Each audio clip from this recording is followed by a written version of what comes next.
الحمد لله الحمد لله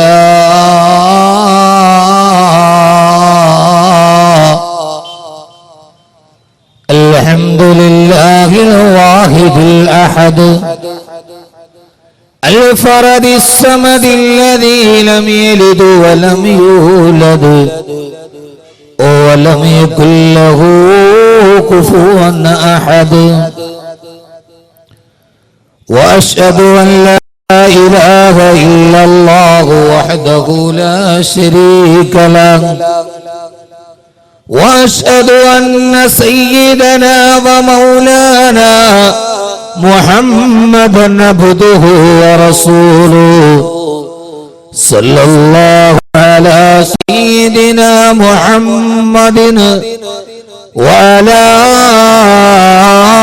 آله وصحبه وسلم تسليما كثيرا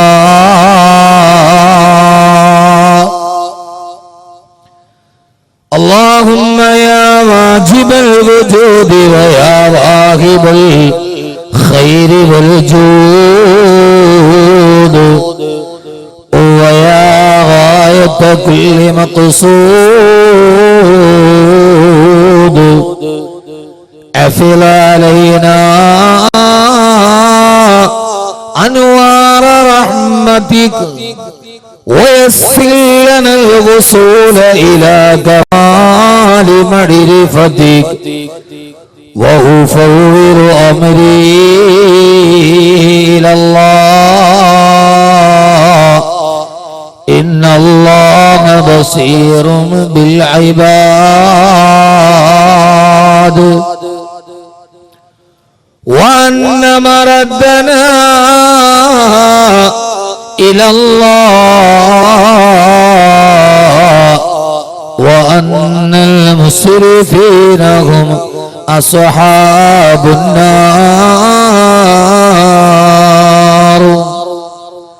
صلى الله وسلم عليك يا سيدنا يا رسول الله صلى الله وسلم عليك يا حبيبنا يا رسول الله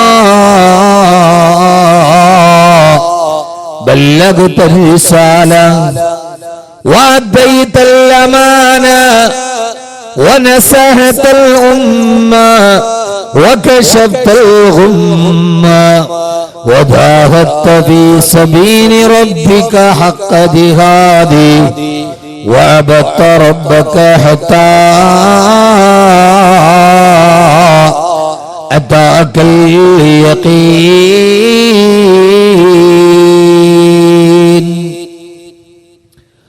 أعوذ بالله من الشيطان الرجيم بسم الله الرحمن الرحيم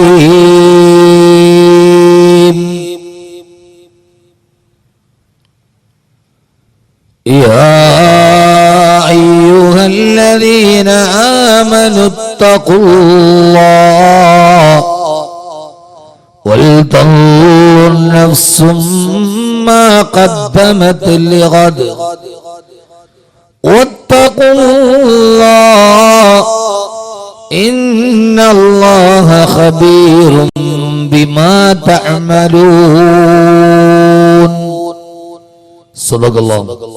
صدق الله مولانا العلي العظيم وقال نبينا وحبيبنا ورسولنا وقائدنا وأسوتنا محمد صلى الله عليه وسلم إن هذه القلوب تستأ كما يستأ الحديد قيل وما جلاؤها يا رسول الله قال ذكر الموت وتلاوة القرآن صدق رسوله النبي المصطفى الأمين عليه وعلى آله وأهل بيته أفضل الصلوات وأزكى التسليم يا سيد السادات جئتك قاصدا أرجو رضاك وهتمي بهماك والله يا خير الخلائق إن لي قلبا مشوقا لا يروم سواك صلوا عليه وسلموا تسليما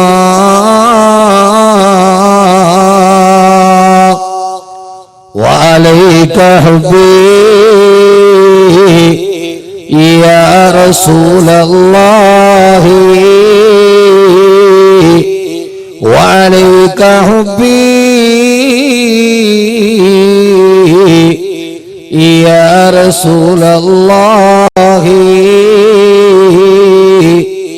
وعليك حبا يا رسول الله من نذذ العاصي صلاة الله معها تغيته سلام الله إجلال قدرك عاشقا تفخيما صلوا عليه وسلموا تسليما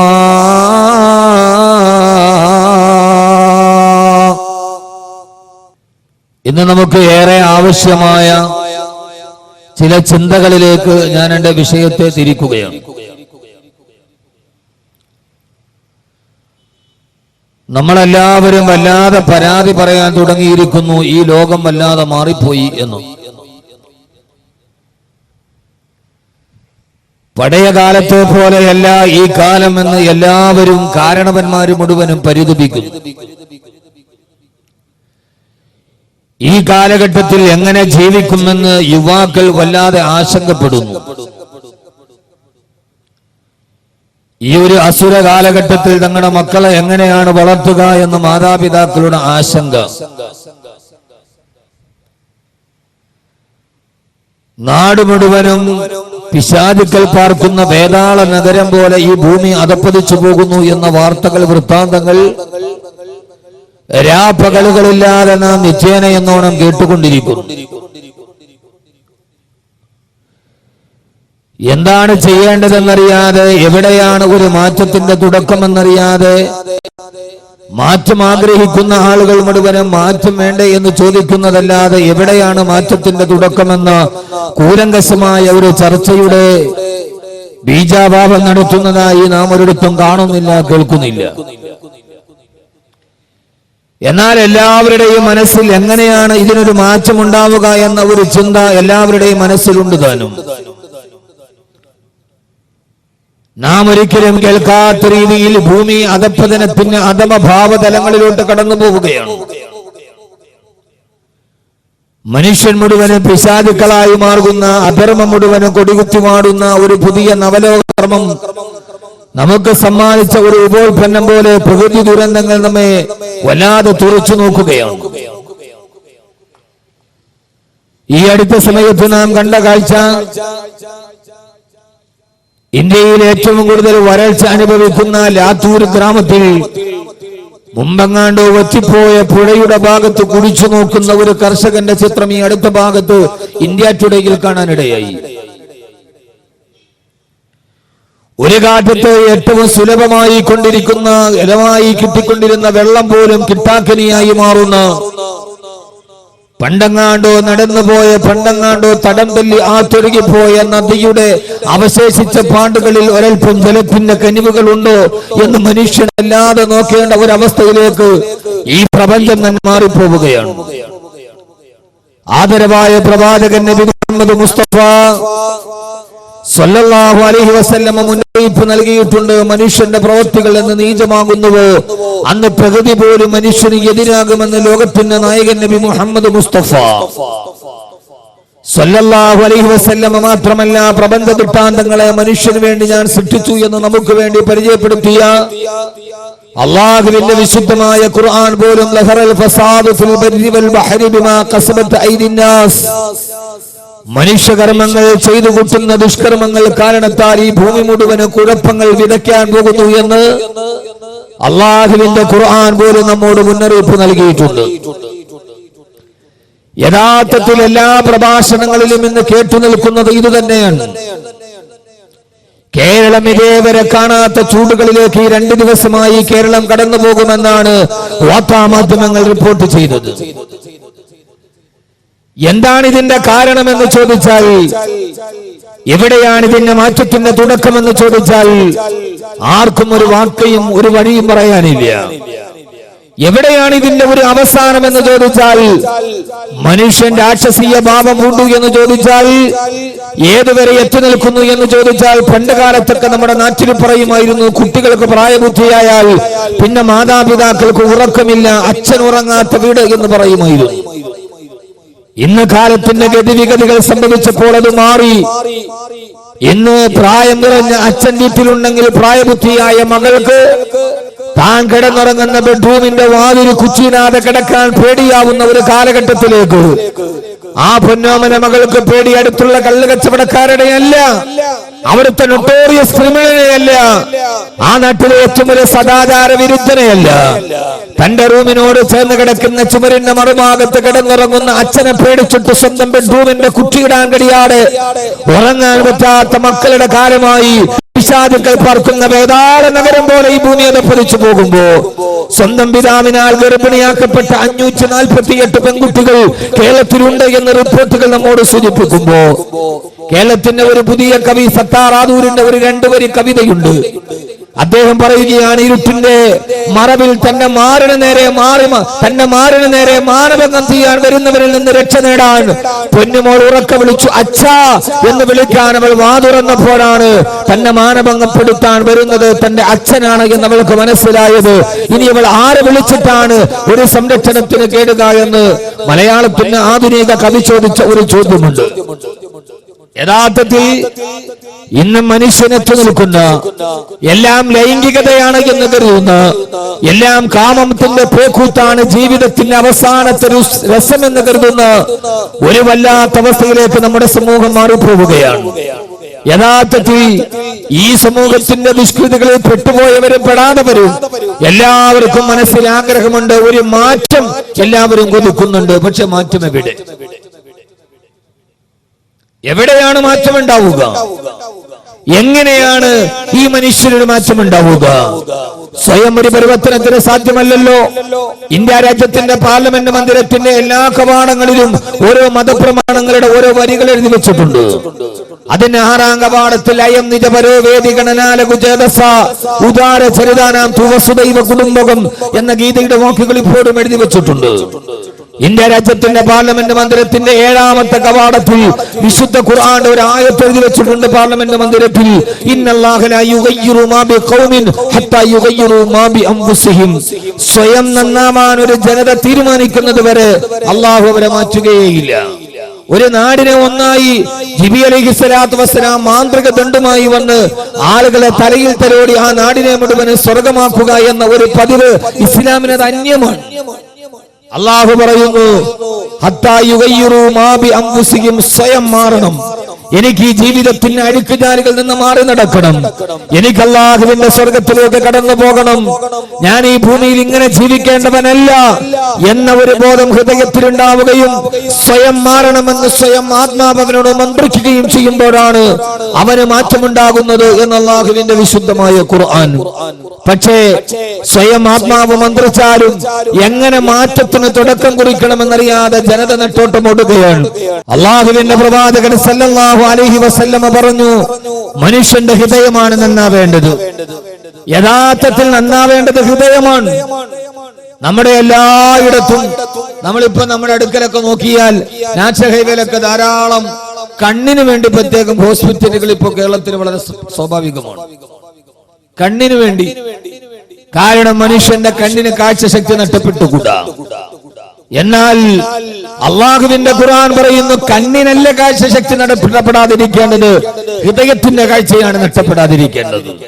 ഇത് ഖുർആനിലെ വളരെ ആശയവിനിമയമുള്ള അർത്ഥവൈപുല്യമുള്ള ഒരു ആയത്താണിത്. അള്ളാഹു പറയുകയാണ്, കണ്ണിന് കാഴ്ചശക്തി നഷ്ടപ്പെട്ടതിന്റെ പേരിൽ നിങ്ങൾ പരിതപിക്കുന്നത് എന്തിന്? فإنها لا تعمى الأبصار ولكن تعمى القلوب التي في الصدور. അവന്റെ ഹൃദയത്തിന്റെ കണ്ണുകൾക്ക് അന്ധത ബാധിച്ചാൽ ഇനി അവൻ എങ്ങനെയാണ് നന്നാവാൻ കഴിയുക? അവന്റെ ഹൃദയം വല്ലാതെ അതപ്പതിച്ച് അവന്റെ ഹൃദയത്തിന് അന്ധത ബാധിച്ചു കഴിഞ്ഞു. ഇനി അവന് വാല് കേട്ടത് കൊണ്ട് പ്രയോജനമില്ല. സ്വന്തം മാതാപിതാക്കൾക്ക് കണ്ണുനീര് നൽകി മകൾ മറ്റൊരുവന്റെ കൂടെ ഇറങ്ങിപ്പോകുമ്പോ ആളുകൾ ചോദിക്കുന്നു, എന്തു വെച്ചുപോയി കുഞ്ഞിന്?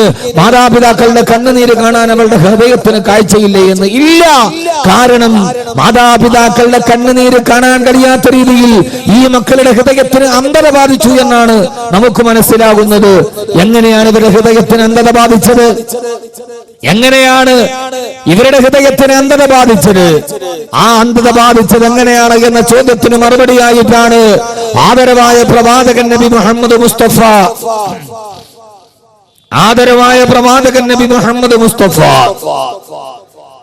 സല്ലല്ലാഹു അലൈഹി വസല്ലമ പറയുകയാണ്, ഇന്നൽ അബ്ദ ഇദാ ഖതഅ ഏതെങ്കിലും ഒരു അടിമ അല്ലാഹുവിന് ഇഷ്ടപ്പെടാത്തൊരു പാപം ചെയ്താൽ അവന്റെ ഹൃദയത്തിന്റെ ഉള്ളിൽ അല്ലാഹു ചില കറുത്ത അടയാളങ്ങളെ രൂപാന്തരപ്പെടുത്തുമത്രേ.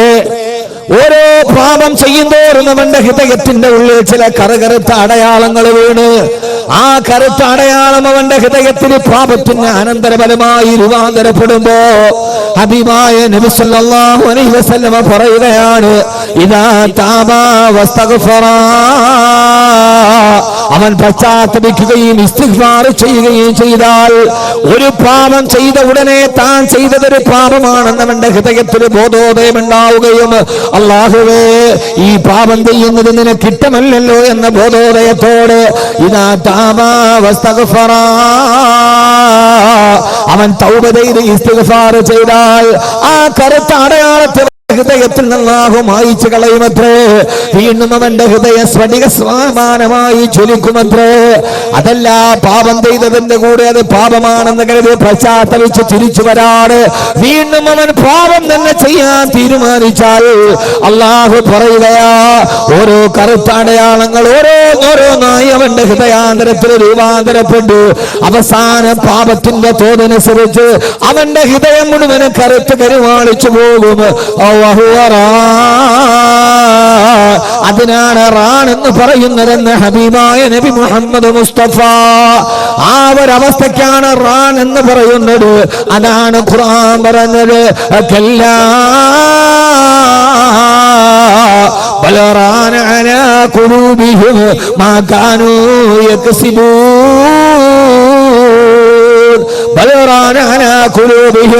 അവരുടെ ഹൃദയത്തിന്റെ ഉള്ളിൽ കറുപ്പ് രൂപാന്തരപ്പെട്ടു അവര് നിത്യജീവിതത്തിന്റെ പാപങ്ങൾ ഹൃദയത്തിന്റെ കറുത്ത അടയാളങ്ങളായി രൂപാന്തരപ്പെട്ട് ആ കറുപ്പവന്റെ ഹൃദയത്തെ മുഴുവനും പൊതിഞ്ഞു കഴിയുമ്പോ പിന്നെ അവന്റെ ഹൃദയത്തിലേക്ക് നന്മയുടെ വേദവാക്യങ്ങൾ ഇറങ്ങി ചെല്ലുകയില്ല. ഖതമല്ലാഹു അലാ ഖുലൂബിഹിം വഅലാ സമഇഹിം വഅലാ അബ്സാരിഹിം ഗിശാവാ. ഇതാരെ കുറിച്ചാണ് ഖുർആൻ പറഞ്ഞതെന്നറിയോ? അവരുടെ ഹൃദയത്തിന് സീല് വെച്ച് കഴിഞ്ഞു, അവരുടെ കണ്ണുകൾക്ക് അന്ധത ബാധിച്ചു കഴിഞ്ഞു. ആരെ കുറിച്ചാ പറയുന്നത്? ഇത് അബൂജഹലിനെ കുറിച്ച് പറഞ്ഞ ആയത്തല്ല. ആദരവായ പ്രവാചകൻ നബി മുഹമ്മദ് മുസ്തഫ സല്ലല്ലാഹു അലൈഹി വസല്ലമയുടെ മദീനത്തെ പള്ളിയിൽ ഒന്നാമത്തെ സഫിൽ മസ്ജിദുൻ നബവിയിൽ ബാങ്ക് മുഴങ്ങുമ്പോ ഒന്നാമത്തെ സഫിൽ വന്നിട്ട് അബൂബക്കർ ഉമർ റളിയല്ലാഹു തആല അൻഹു അടക്കമുള്ള പ്രബലരായ സഹാബാക്കളുടെ അടുക്കൽ വന്ന് നിങ്ങളെല്ലാം സഫ് ശരിയാക്കി നേരെ നിൽക്കണേ. യഖ്റുജു ഇലൈനാ റസൂലുള്ളാഹ്, ഹബീബായ നബി സല്ലല്ലാഹു അലൈഹി വസല്ലമ ഇമാമത്തിന് വേണ്ടി വരുന്നുണ്ട്. എല്ലാവരും സഫ് ശരിയാക്കി നിൽക്കണേ എന്ന് അല്ലാഹുവിന്റെ പ്രവാചകന്റെ മസ്ജിദുൻ നബവി 5 വഖത്തിന് സഫ് വ്യക്തമാക്കി നിർത്തിയിരുന്ന താടിയും തലപ്പാവും ഉണ്ടായിരുന്ന ആ മനുഷ്യനെ കുറിച്ചാണ് അല്ലാഹുവിന്റെ ഖുർആൻ പറഞ്ഞത്. ആ മനുഷ്യൻ സ്വർഗത്തിലല്ല, അവൻ നരകത്തിന്റെ ഏറ്റവും അടിത്തട്ടില. കാരണമേ ആരാണെന്നറിയുമോ? ആ മനുഷ്യനാണ് മുനാഫിക്കീങ്ങളുടെ നേതാവായിരുന്ന അബ്ദുല്ലാഹ് ഇബ്നു ഉബയ്യ് ഇബ്നു സലൂൽ. അയാൾ നിസ്കരിക്കാത്തത് കൊണ്ടല്ല, അയാൾ നോമ്പ് പിടിക്കാത്തത് കൊണ്ടല്ല, വളരെയേറെ ചിന്തിക്കണം, അയാളെ നെറ്റിയിൽ നിസ്കാരത്തടമില്ലാത്തത് കൊണ്ടല്ല. പിന്നെയോ ആ മനുഷ്യന് ഖത്തമല്ലാഹു അലാ ഖുലൂബിഹിം വഅലാ സമഇഹിം വഅലാ അബ്സാരിഹിം ഗിശാവാ. മദീനത്തെ പള്ളിയുടെ മിമ്പറിൽ വന്നിട്ട് ഗഗനലോകത്ത് നിന്ന് ലൗഹുൽ മഹ്ഫൂദിന്റെ രഹസ്യമായി വന്ന ജിബ്രീൽ അലൈഹിസ്സലാത്തു വസ്സലാം പകർന്നു കൊടുത്ത അറിവ് അല്ലാഹുവിന്റെ റസൂലിന്റെ ഭൂമുഖത്ത് നിന്ന് നേരിട്ട് കേട്ടവരാണവർ. പക്ഷേ ആ പ്രസംഗവും പ്രഭാഷണവും അവരുടെ ഹൃദയത്തിലേക്ക് ഇറങ്ങിപ്പോയില്ല. കാരണം അവരുടെ ഹൃദയം കറുത്തുപോയിരുന്നു. അവരുടെ ഹൃദയം കറുത്തുപോയിരുന്നു. ആ ഹൃദയത്തിലേക്ക് പ്രഭാഷണങ്ങൾ ഇറങ്ങിയില്ല. ആ ഹൃദയത്തിലേക്ക് അല്ലാഹുവിന്റെ ദൃഷ്ടാന്തങ്ങൾ ഇറങ്ങിയില്ല. ഒന്നിച്ച് യാത്ര, ബൈക്കിന്റെ തൊട്ട് പുറകിൽ ഒന്നിച്ച് യാത്ര ചെയ്തവന് അപകടത്തിൽപ്പെട്ടിട്ട് അവനെ 3 വെള്ളത്തുണിയിൽ പൊതിഞ്ഞു കൊണ്ടുപോയി ഖബറിലടക്കുമ്പോഴും അല്ലാഹുവേ, തലനാരടക്കാണല്ലോ ഞാൻ രക്ഷപ്പെട്ടത്, നാളെ ഞാൻ ഇതേപോലെ പോകേണ്ടി വരുമല്ലോ എന്ന് ഹൃദയത്തിന്റെ ഉള്ളിൽ അവന് തോന്നാൻ കഴിയാത്ത രീതിയിൽ അവന്റെ ജീവിതത്തിലെ പാപങ്ങൾ വ്യാപകമായി അവന്റെ ഹൃദയത്തെ അല്ലാഹു സീൽ വെച്ച് കഴിഞ്ഞു. അതുകൊണ്ടാണ് അവന്റെ ഹൃദയത്തിലേക്ക് നന്മയുടെ കിരണങ്ങൾ കടയാതെ പോയത് എന്ന് അല്ലാഹുവിന്റെ വിശുദ്ധ ഖുർആൻ. അതുകൊണ്ടാണ് മഹാന്മാര് ഹൃദയത്തിന്റെ രോഗത്തിന് ചികിത്സ പറഞ്ഞപ്പോ അവര് പറഞ്ഞത് ഏതെന്നറിയുമോ? അവര് പറഞ്ഞത് ഏറ്റവും വലിയ ഡയഗ്നോസിക്കിൽ ഏറ്റവും വലിയ ലബോറട്ടറിയുടെ മരുന്നല്ല. خمسة فتلاوة بتدبر المعنى والبطن الخلاء وقيام الليل والتضرع بالسحر ومجالسات الصالحين الفضلاء.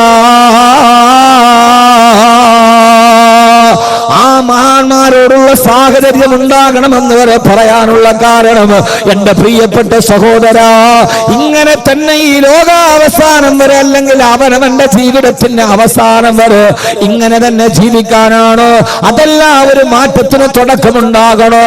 നമ്മുടെ ഹൃദയത്തിലേക്ക് നന്മയുടെ വെളിച്ചം കടന്നു വരണോ? നമ്മുടെ ജീവിതത്തിൽ മാറ്റമുണ്ടാവണോ? അതിനുവേണ്ടിയാണ് ഞാൻ ഈ പ്രസംഗത്തിന്റെ കാതലായ ഭാഗത്ത് പറയുക. എങ്ങനെയാണ് മനുഷ്യന്റെ ഹൃദയത്തിന് മാറ്റമുണ്ടാവുക? അതൊരു സിംബോസിയം കൊണ്ട് കഴിയില്ല, അതൊരു സെമിനാർ കൊണ്ട് കഴിയില്ല, അതേതെങ്കിലും ഒരു പരിശീലന വെക്കേഷൻ ക്ലാസ് കൊണ്ട് കഴിയുന്നില്ലതല്ലോ. പിന്നെ എങ്ങനെയാണ് കഴിയുക? അതറിയണമെങ്കിൽ ലോകത്ത് ഹൃദയത്തിന്റെ ചികിത്സ പഠിപ്പിക്കാമെന്ന് ലോകത്തിന്റെ തിരുദൂതരാണ് പറയേണ്ടത്. ഹബീബായ നബി സല്ലല്ലാഹു അലൈഹി വസല്ലമയുടെ ഒരു ഹദീസാണ്. ഇന്ന് ഞാൻ ഈ സദസ്സിലൊരു പ്രത്യേക വിഷയമില്ലാത്തത് കൊണ്ട് ഏറെ പറയുന്നതിൽ അർത്ഥമില്ല, അല്പമാത്രമാണ് പറഞ്ഞതെങ്കിൽ ശുജായി പറഞ്ഞതുപോലെ ബുദ്ധി കൂർമ്മതയുള്ളവർക്ക് അല്പമാത്രം പോരേ എന്ന് ശുജായി പാടിയിട്ടുണ്ട്. ബുദ്ധി കൂർമ്മതയുള്ളവനൊരു അല്പമാത്രം ജ്ഞാനത്തിന്റെ ശിഖരം അവനെ കിട്ടിയാൽ മതി. ഹൃദയത്തിന്റെ സംസ്കരണത്തിന് വേണ്ടി കടന്നു വന്ന ഹബീബായ നബി മുഹമ്മദ് മുസ്തഫ സല്ലല്ലാഹു അലൈഹി വസല്ലം പറയുകയാ, ഇന്ന ഹാദിഹിൽ ഖുലൂബ തസ്ദഉ. മനുഷ്യന്റെ ഹൃദയത്തിൽ കാലാന്തരങ്ങളിൽ തുരുമ്പ് പിടിക്കാൻ തുടങ്ങും. അവന്റെ ഹൃദയത്തിൽ തുരുമ്പി വ്യാപകമാകും. ഓരോ സാഹചര്യങ്ങളും പാപത്തിന് അനിവാര്യമായ അഭോൽപ്പന്നം പോലെ അവന്റെ ഹൃദയത്തിൽ തുരുമ്പ് പിടിക്കുകയാ. ആ തുരുമ്പാണ് ഞാൻ ആദ്യം പറഞ്ഞത്. പാപം ചെയ്തവന്റെ ഹൃദയം എങ്ങനെ കറുത്തു പോകുമ്പോ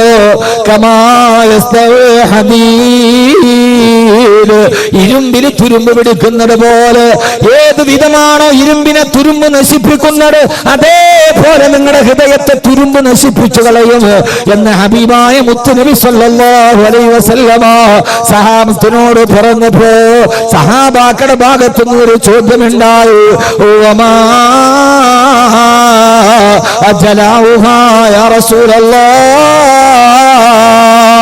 ആ ഹൃദയത്തിന്റെ തുരുമ്പ് കളയാനുള്ള മാർഗമേത് നബി? എന്നെ കേൾക്കാനത്തെ സഹോദരങ്ങളോട്, മാറ്റത്തിന്റെ തുടക്കമുണ്ടാകേണ്ടത് അവനവന്റെ ഹൃദയത്തിൽ നിന്നാണ്. അല്ലാതെ സിംബോസിയം നടത്തിയിട്ടല്ല, സെമിനാറുകളുടെ തുടക്കത്തിൽ നിന്നല്ല. അവനവന്റെ ശരീരത്തിന്റെ മധ്യഭാഗത്ത് വലതുഭാഗത്തിടത്തോട്ട് തിരിഞ്ഞിരിക്കുന്ന 450 ഗ്രാം തൂക്കമുള്ള ഒരു മുട്ടിയുടെ വലിപ്പമുള്ള ഒരു അവയവമുണ്ട്. ആ ഒരു ചെറിയ അവയവത്തെ സംസ്കരിക്കാൻ അവനവന് തന്നെ കഴിഞ്ഞില്ലത്. 6 അടി പൊക്കമുള്ള മനുഷ്യ, 100 കിലോ ഭാരമുള്ള മനുഷ്യ, 100 കിലോ ഭാരമുള്ള നിനക്ക് 450 ഗ്രാം തൂക്കമുള്ള ഒരു അവയവത്തെ നന്നാക്കാൻ കഴിഞ്ഞില്ലെങ്കിൽ പിന്നെ നിന്നെ ആരാണ് മനുഷ്യനെന്ന് പറയുക?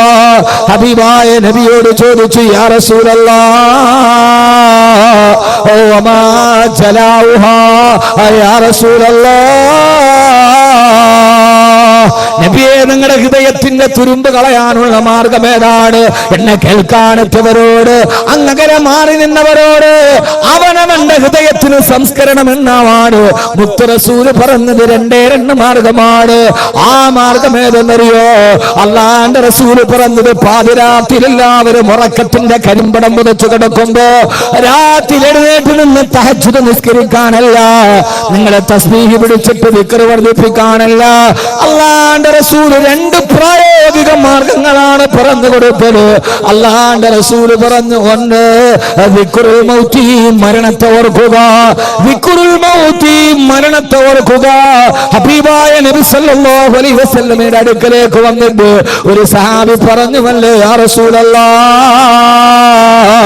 നന്നാകണമെന്ന് ആഗ്രഹമുണ്ട് നബിയെ, പക്ഷേ എത്ര ശ്രമിച്ചിട്ടും എന്റെ ജീവിതത്തിൽ എനിക്ക് മാറ്റം വരുന്നില്ലല്ലോ. എന്റെ ജീവിതത്തിൽ മാറ്റം വരാണ് എന്തെങ്കിലും ഒരു പോംവഴി പറയാൻ പറഞ്ഞപ്പോ ഹബീബായ റസൂലുള്ളാഹി സ്വല്ലല്ലാഹു അലൈഹി വസല്ലമ പറഞ്ഞു കൊടുത്തത്, സഹാബി, നിനക്ക് മാറണോ? നിനക്ക് പരിവർത്തനം ഉണ്ടാവണോ? ആവണം നബിയേ. എന്നാൽ അതിന് ഒറ്റ ദിക്ർ മാത്രമേ ഉള്ളൂ. അതേതെന്നറിയോ? കന്നക തമൂത, നാളെയാണ് നീ മരിക്കുന്നതെന്ന് ഉറപ്പിക്കുക. ഇന്നെന്റെ ജീവിതത്തിന്റെ അവസാന ദിവസമാണ്. നാളെ പ്രമാണം കാണാൻ ഞാൻ ഉണ്ടാവില്ല, നാളത്തെ ഉദയം ഞാൻ കാണില്ല.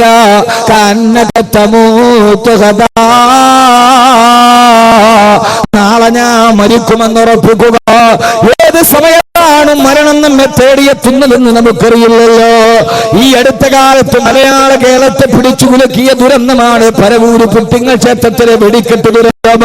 ആ ദുരന്തം കഴിഞ്ഞ് 3 ദിവസം കഴിഞ്ഞിട്ടാണ് ഞാൻ നാട്ടിലെത്തി ദുരന്ത സ്ഥലം സന്ദർശിക്കാൻ പോകവേ അവിടെ പോയി ഇങ്ങനെ കണ്ടുകൊണ്ട് നിൽക്കുമ്പോ സമീപത്തുണ്ടായിരുന്നൊരു തദ്ദേശവാസി എന്നോട് പറഞ്ഞു, ഉസ്താദ്, ഈ വെടിക്കെട്ട് അപകടം നടക്കുന്നത് പുലർച്ചെ 4 മണിയോടടുത്തില്ല. അതേവരെ വൈകുന്നേരം തലേ ദിവസം രാത്രി 8 മണി മുതൽ ഞാനും എന്റെ മകനും ആ വെടിക്കെട്ടിന്റെ പൂരക്കാഴ്ച കാണാനുണ്ട്.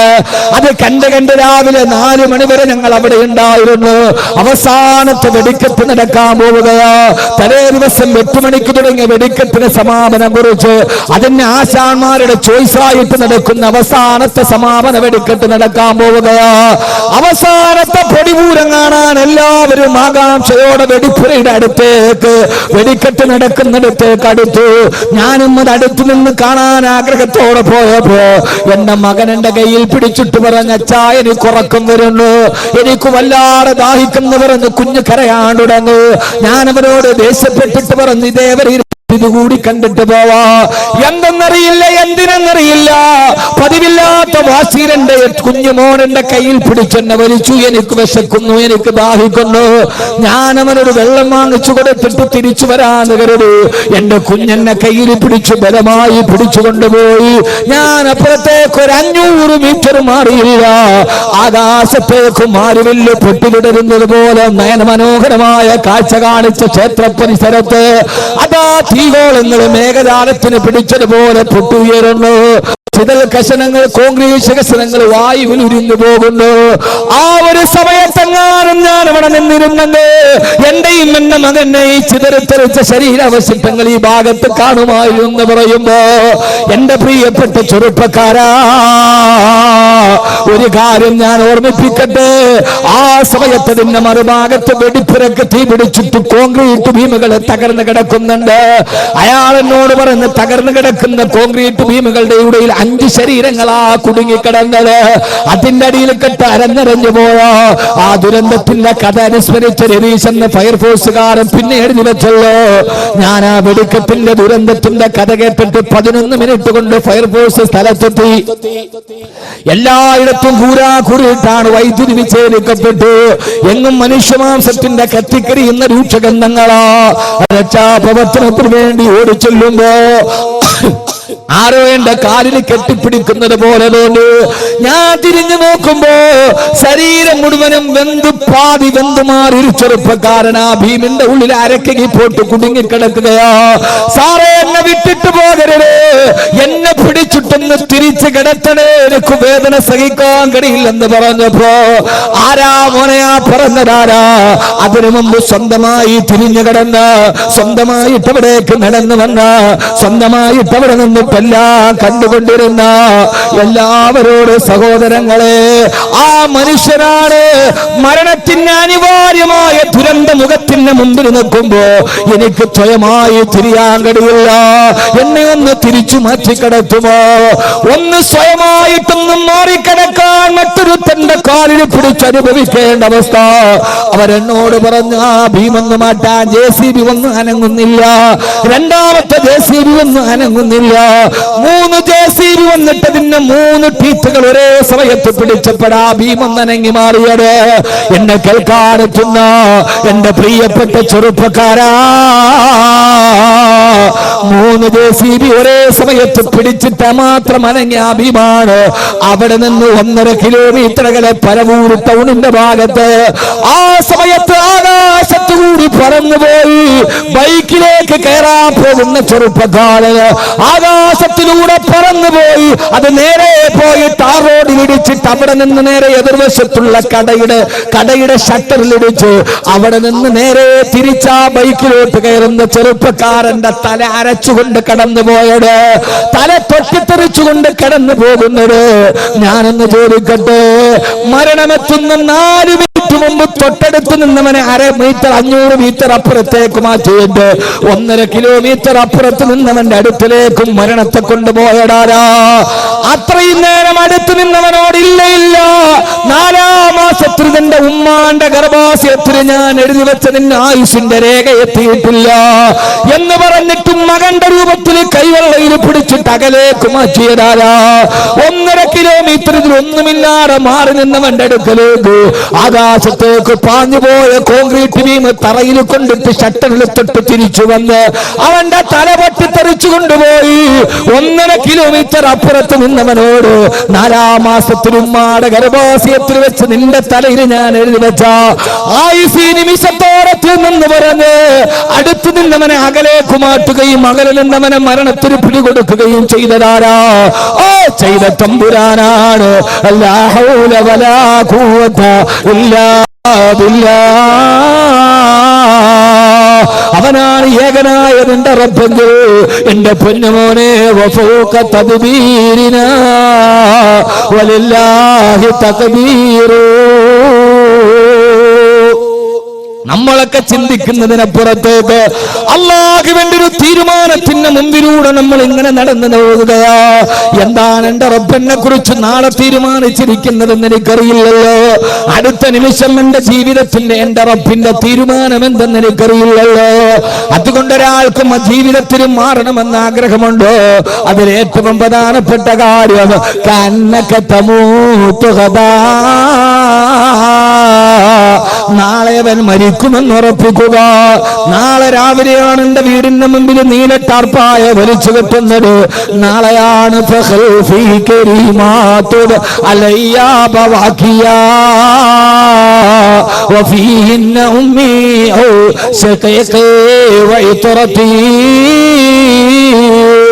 നാളെയാണ് എന്റെ മയ്യത്തിന് പുറത്ത് പിടിച്ചിട്ട് എന്റെ മക്കൾ കരയുന്നത്.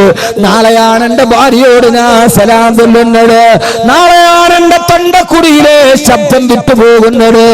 ഒരാൾ 2 മണിക്കൂർ നിർത്താതെ സംസാരിച്ചാൽ 2 ലക്ഷം അക്ഷരം പറയുമെന്നാണ് ശാസ്ത്രത്തിന്റെ കണക്ക്. പൊന്നുമോനെ, ഞാൻ പ്രസംഗം നടക്കിയിട്ട് 18 വർഷമായി. ഈ 18 വർഷം കൊണ്ട് എത്ര അക്ഷരം എന്റെ കണ്ടനാളത്തിൽ നിന്ന് വെളിയിലേക്ക് വന്നിട്ടുണ്ട്.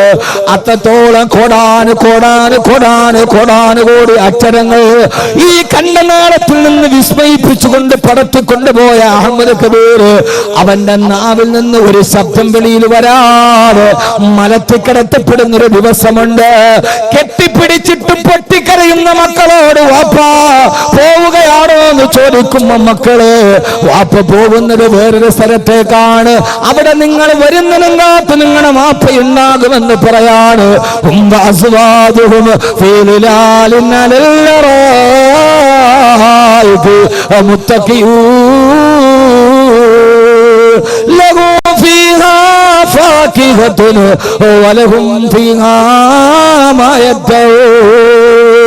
മക്കളെ സ്വർഗത്തിന്റെ പഴങ്ങളെ താരത്തിൽ വെച്ച് തരുന്ന സുന്നത്തിന്റെ കട്ടിലെ പടച്ചറപ്പ് ചാരിയിരുത്തുന്ന ഒരു തുള്ളി വേർപ്പെടുകാറ് ഇപ്പൊ എന്നെ നെറ്റിത്തടത്തിൽ നിന്ന് വേർപ്പെടുകുന്നുണ്ട്. ആ വേർപ്പെടുകുന്നത് എന്തിനെന്നറിയോ? ആരൊക്കെ എന്തൊക്കെ പറഞ്ഞാൽ ഇതിന്റെ മക്കൾക്ക് ഹലാലായ ഭക്ഷണം കൊടുക്കാൻ ഞാൻ അനുഭവിക്കുന്ന വേർപ്പുതുള്ളിയാണിത്. പക്ഷേ ഒരു തുള്ളി വേർപ്പുതുള്ളി നമ്മുടെ ശരീരത്തിൽ നിന്നൊഴുകാറ് നമ്മുടെ ഭാര്യ മക്കൾക്ക് ഭക്ഷണം കൊടുക്കാൻ കഴിയുന്നൊരു ഭൂമിയുണ്ട്. ആ ഭൂമിയാണ് സ്വർഗം. കിളക്കണ്ട പൂക്കണ്ട വെയിൽ കൊള്ളണ്ട, നിനക്കുള്ളതൊന്നും തന്നെ നീ അറിയണ്ട. കൊതിക്കുന്ന പഴമടുക്കുന്നതാ കയറണ്ട, പറിച്ചാലുടൻ മുളക്കുന്നതാ കുറയണ്ട. നീ ആഗ്രഹിച്ചതൊക്കെ നിന്റെ കൺമുമ്പിൽ പടച്ചറപ്പ് നൽകുന്ന ഒരു ലോകത്തേക്കാണ് നിങ്ങളുടെ വാപ്പ പോകുന്നത്. നിങ്ങളെ കാത്തു വാപ്പ എവിടെ ഉണ്ടാകുമെന്ന് പൊട്ടിക്കരയും എന്റെ മക്കളോട് പറയണമെന്ന് എനിക്ക് ആഗ്രഹമുണ്ട്. പക്ഷേ 18 വർഷം കൊണ്ട് കോടാനുകോടി അക്ഷരങ്ങള് ഉമിനീരിൽ തേലത്തി പറഞ്ഞ എനിക്ക് ആ സമയത്ത് മിണ്ടാൻ കഴിയാറ്. അത് കണ്ടുകൊണ്ട് കണ്ണും പൂട്ടി കിടക്കേണ്ടി നിൽക്കുന്നൊരു ദിവസം നിനക്ക് വരാനുണ്ട്.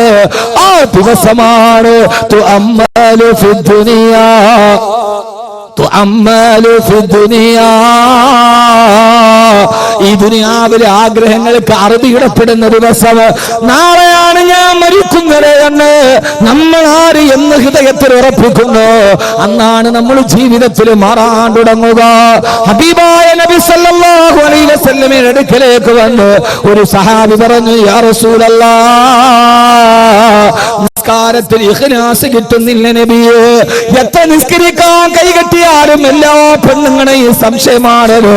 നിസ്കാരത്തിന് കൈകെട്ടുമ്പോ ഭയങ്കര ചിന്തകളാ. നിസ്കാരത്തിൽ ഇഖ്ലാസ് കിട്ടുന്നില്ല നബിയേ.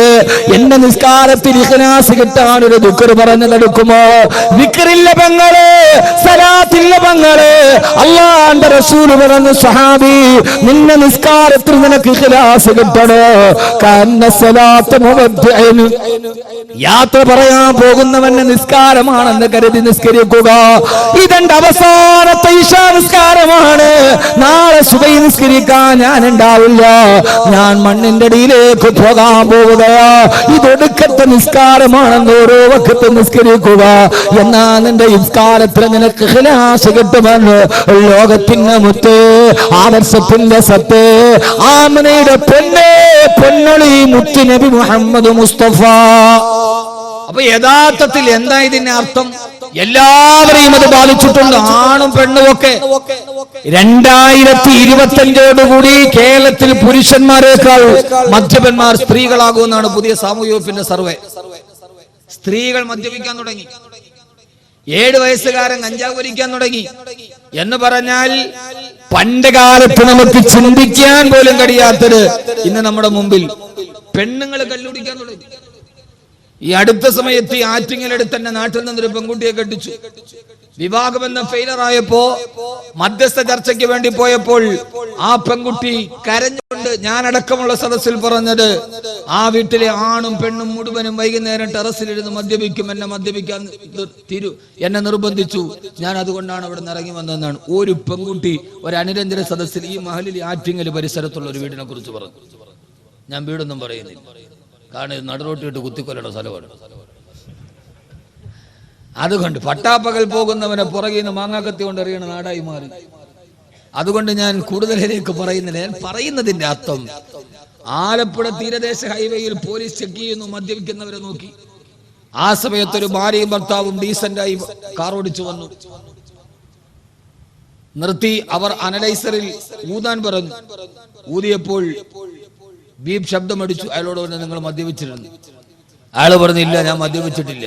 പിന്നെ അങ്ങനെ ശബ്ദം കേട്ടി, അത് നിങ്ങളുടെ യന്ത്രം തകരാറാണ്. തർക്കമായി. അവസാനം ഈ വിദ്വാൻ പറഞ്ഞു, അത്രേ ഫ്രണ്ടിൽ മഫ്തേക്കിട്ടൊരു പെൺകുട്ടി ഇരിപ്പുണ്ട്, എന്റെ ഭാര്യയാണ് ഇരിക്കുന്നത്, നിങ്ങൾക്ക് സംശയം ഉണ്ടെങ്കിൽ എന്റെ ഭാര്യയെ കൊണ്ട് ഊതിപ്പിക്കാം. ഏതായാലും ഈ യന്ത്രം കേടായത് കൊണ്ടാണോ എന്നറിയാൻ ഈ പോലീസ് ഉദ്യോഗസ്ഥൻ ഭാര്യയോട് പറഞ്ഞു, നിങ്ങളൊന്ന് ഊതാൻ പറഞ്ഞു. അവൾ ഊതി. അപ്പോഴും ശബ്ദം കേട്ടു. അപ്പോൾ ഇയാൾ പറഞ്ഞു, ഞാൻ അപ്പോഴേ പറഞ്ഞില്ലേ യന്ത്രം കേടാന്ന്. എന്റെ ഭാര്യ ഊതിയിട്ട് പറയുന്നത് ശബ്ദം കേൾക്കുന്നു, അപ്പൊ ഈ യന്ത്രം കേടാന്ന് ഞാൻ പറഞ്ഞില്ല, ഞാൻ നിരപരാധിയാണ്. ആ പോലീസ് ഓഫീസർ പറഞ്ഞത് നിരപരാധിയാണ്. അവരോട് പറഞ്ഞു, സോറി, എനിക്ക് തെറ്റുപറ്റി. ഇതോടെ പരിശോധന അവസാനിപ്പിച്ചു. യന്ത്രം കേടാ, പിന്നെ എന്ത് പരിശോധന? അവർ രണ്ടുപേരെയും വിട്ടയച്ചു. യഥാർത്ഥത്തിൽ തെറ്റുപറ്റിയത് ആർക്കാ? SI ക്കാണ്. ഇവളും കുടിച്ചിട്ടുണ്ട്. ഇതൊരു സാങ്കല്പിക കഥയല്ല, ഇത് റൊമാൻറ്റിക്. ഇത് വിക്ടർ യുഗോയുടെ നാടകത്തിന്റെ റൊമാൻറ്റിക് ഭാവനയൊന്നുമല്ല, ചിരിക്കാൻ പറയുന്നതുമല്ല. നമ്മുടെ വീടിന്റെ ഉള്ളിൽ 5ാം ക്ലാസ്സിൽ പഠിക്കുന്ന കുട്ടിക്ക് പോലും നെറ്റിൽ നിന്ന് ഡൗൺലോഡ് ചെയ്ത് ഇഷ്ടപ്പെട്ട വെബ്സൈറ്റിൽ നിന്ന് ഇഷ്ടപ്പെട്ട വിഭവങ്ങൾ തിരഞ്ഞെടുക്കാൻ കഴിയുന്ന രീതിയിൽ ലോകം മുഴുവനും ഒരു ഗ്ലോബൽ പോലെ അവന്റെ കൈവെള്ളയിൽ ഒതുങ്ങിക്കഴിഞ്ഞു. ഞാൻ ഇന്നെന്റെ വീട്ടിൽ വെറുതെ ഒരു പുതിയ കാർ എടുക്കുന്ന കാര്യം വെറുതെ ചർച്ച ചെയ്യുന്ന കുറെ അവന്റെ മൂത്ത മോടി വന്നു. 10 വയസ്സ് കഴിഞ്ഞു. അവന്റെ മൊബൈൽ എടുത്തിട്ട് പറഞ്ഞു, വാപ്പി ഇതെടുത്താൽ മതി, പുതിയ വണ്ടിയാണ്. ഞാൻ പറഞ്ഞു, മോനെ ഇതെവിടെ നിന്ന്? അത് നെറ്റിലുണ്ടോ വാപ്പി? ഞാൻ അത്ഭുതപ്പെട്ടു പോയി. ഞാൻ പറഞ്ഞു, നീ വാക്ക വീട മോൻ തന്നെ. അപ്പൊ യഥാർത്ഥത്തിൽ അത് ഒരു വാഹനമായതുകൊണ്ട് ശരി, അങ്ങനെ ഇരിക്കട്ടെ. എന്നാൽ അതിൽ നിന്ന് ഞാൻ മനസ്സിലാക്കേണ്ടത് എന്താ? ഞാൻ അപ്പോഴേ ഭാര്യയോട് പറഞ്ഞു, മൊബൈൽ ഇനി കുട്ടികളുടെ മുമ്പിൽ വെക്കാൻ പാടില്ല. എന്റെ ഭാര്യയുടെ അപ്പം ഞാൻ പറഞ്ഞു, മൊബൈൽ ഇനി കുട്ടികളുടെ മുമ്പിൽ അവന് 10 വയസ്സായി, കൈയെത്തുന്ന ദൂരത്ത് വെക്കാൻ പാടില്ല. നീ അറിയാതെ അവർ മൊബൈൽ ഉപയോഗിക്കാൻ പാടില്ല. ഈ ഒരവസ്ഥയിൽ ലോകം മുഴുവനും, പണ്ടൊക്കെ നമുക്കിത് പറയാൻ കഴിയോ? ഞാൻ പറഞ്ഞതിന് വാർത്ത പറഞ്ഞുകൊണ്ടിരുന്നിട്ട് കാര്യമൊന്നുമില്ല. അവനവന്റെ വീട്ടിൽ തന്നെ ഇതാണ് അവസ്ഥ എന്ന് നമുക്ക് എല്ലാവർക്കും അറിയാൻ കഴിയും. ആ ഒരവസ്ഥയിൽ മാറുമ്പോ ആദരവായ പ്രവാചകൻ നബി മുഹമ്മദ് മുസ്തഫ, ആദരവായ പ്രവാചകൻ നബി മുഹമ്മദ് മുസ്തഫ സല്ലല്ലാഹു അലൈഹി വസല്ലമ പറയുകയാണ്, അതിന് ഒരേ ഒരു മാർഗം മാത്രമേ ഉള്ളൂ, ദിക്റുൽ മൗതി, മരണത്തെ കുറിച്ച് ഓർമ്മിക്കുക. എല്ലാവരും മരണത്തെ കുറിച്ച് ഓർമ്മിക്കുക. എനിക്ക് പറയാനുള്ളത്, ഏതായാലും മരിക്കും എന്ന കാര്യം ഉറപ്പാണ്. അത് ഉറപ്പില്ലാത്ത ആരെങ്കിലും ഉണ്ടോ? സമയം എല്ലാവരും മരിക്കും എന്ന കാര്യം ഉറപ്പാണ്. എന്നാൽ പിന്നെ നമുക്ക് ചിന്തിച്ചുകൂടെ, മരിക്കും എന്ന കാര്യം ഉറപ്പാണെങ്കിൽ ആ മരണം എനിക്ക് മനോഹരമാക്കണം എന്ന് നമുക്കൊന്ന് ചിന്തിച്ചുകൂടെ? ഞാൻ ഏതായാലും ഒരു ദിവസം പോകും, ഉറപ്പാണ്. എന്നാൽ പിന്നെ ആ പോകുന്ന ദിവസം ഞാൻ എല്ലാവരെയും അമ്പരപ്പിച്ചുകൊണ്ട് പോകുമെന്ന് തീരുമാനിക്കാൻ നമുക്ക് കഴിയാത്തത് എന്താ? നമ്മൾ ഇതുകൊണ്ട് നേടിയത്? റഷ്യൻ സാഹിത്യകാരനായ ടോൾസ്റ്റോയുടെ ഒരു നാടകമുണ്ട്, ദ വാർ ആൻഡ് പീസ്, യുദ്ധവും സമാധാനവും. അതൊരു ചെറിയ കഥ അദ്ദേഹം പറയുന്നുണ്ട്. രാജാവ് പറഞ്ഞു, പ്രജകൾ കൊട്ടാരത്തിൽ വന്നാൽ രാവിലെ മുതൽ അവർ ഓടാൻ തുടങ്ങണം. രാവിലെ മുതൽ ഓടി എവിടെ പോയി അവർ ഓട്ടം നിൽക്കുന്നുവോ അത്രയും സ്ഥലം അവർക്ക് ഞാൻ എന്ന് എഴുതി കൊടുക്കും. നാട്ടുകാർ മുഴുവനും വന്നു.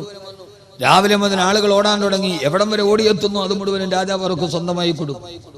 ബാവോ എന്നു പേരുള്ള ഒരു പാവപ്പെട്ട മനുഷ്യൻ വന്നു. അയാൾ ഓടാൻ തുടങ്ങി. ഓടി ഓടി ദിവസങ്ങളായി ഭക്ഷണം കഴിച്ച് വിഷണ്ണനായ മനുഷ്യൻ ഭക്ഷണം കഴിച്ചിട്ടില്ല, പാപമാണ്. ഓടി തളർന്ന് തൊണ്ട വളർന്നപ്പോ ആളുകൾ കൊണ്ടുപോയി വെള്ളം കൊടുത്തു. അയാൾ പറഞ്ഞു, വെള്ളം കുടിക്കാൻ നിൽക്കാൻ എനിക്ക് സമയമില്ല, അത്രയും സമയം കൂടി ഓടിത്തീർത്താൽ അത്രയും മണ്ണ് കൂടി എനിക്ക് സ്വന്തമാണ്. അവസാനം ഓടി ഓടി തളർന്നു മരണവെപ്രാളമായി. ആളുകൾ വെള്ളം കൊണ്ടുപോയി കൊടുത്തു. അപ്പോഴും പറഞ്ഞു, ഇല്ല, ഒരടി കൂടി ഓടിയാൽ അത്ര മണ്ണും കൂടി എനിക്ക് സ്വന്തമാണ്. അവസാനം അയാൾ ആ പാതപടിയിൽ തളർന്നു വീണു മരിച്ചു. രാജാവ് പറഞ്ഞവൻ ഓടിയ സ്ഥലം ഞാൻ അവന് കൊടുക്കാമെന്ന് പറഞ്ഞാണ് ഒന്ന് അളന്നു നോക്കാൻ പറഞ്ഞു. രാജകിങ്കരന്മാര് വന്ന അയാൾ ഓടിയ സ്ഥലം അളന്നു നോക്കി. കൃത്യം 6 അടി ഉണ്ടായിരുന്നു. 6 അടി അവന് കൊടുത്തു. നിങ്ങളൊന്ന് ചിന്തിച്ചു നോക്കി, ഈ കഥയ്ക്ക് നമ്മുടെ ജീവിതവുമായി വല്ല സാമ്യമുണ്ടോ? ഒന്ന് എന്നെ നോക്കി. ഞാൻ ഈ പറഞ്ഞ കഥയ്ക്ക് നമ്മുടെ ജീവിതമായി എന്തെങ്കിലും ഒരു സാമ്യമുണ്ടോ?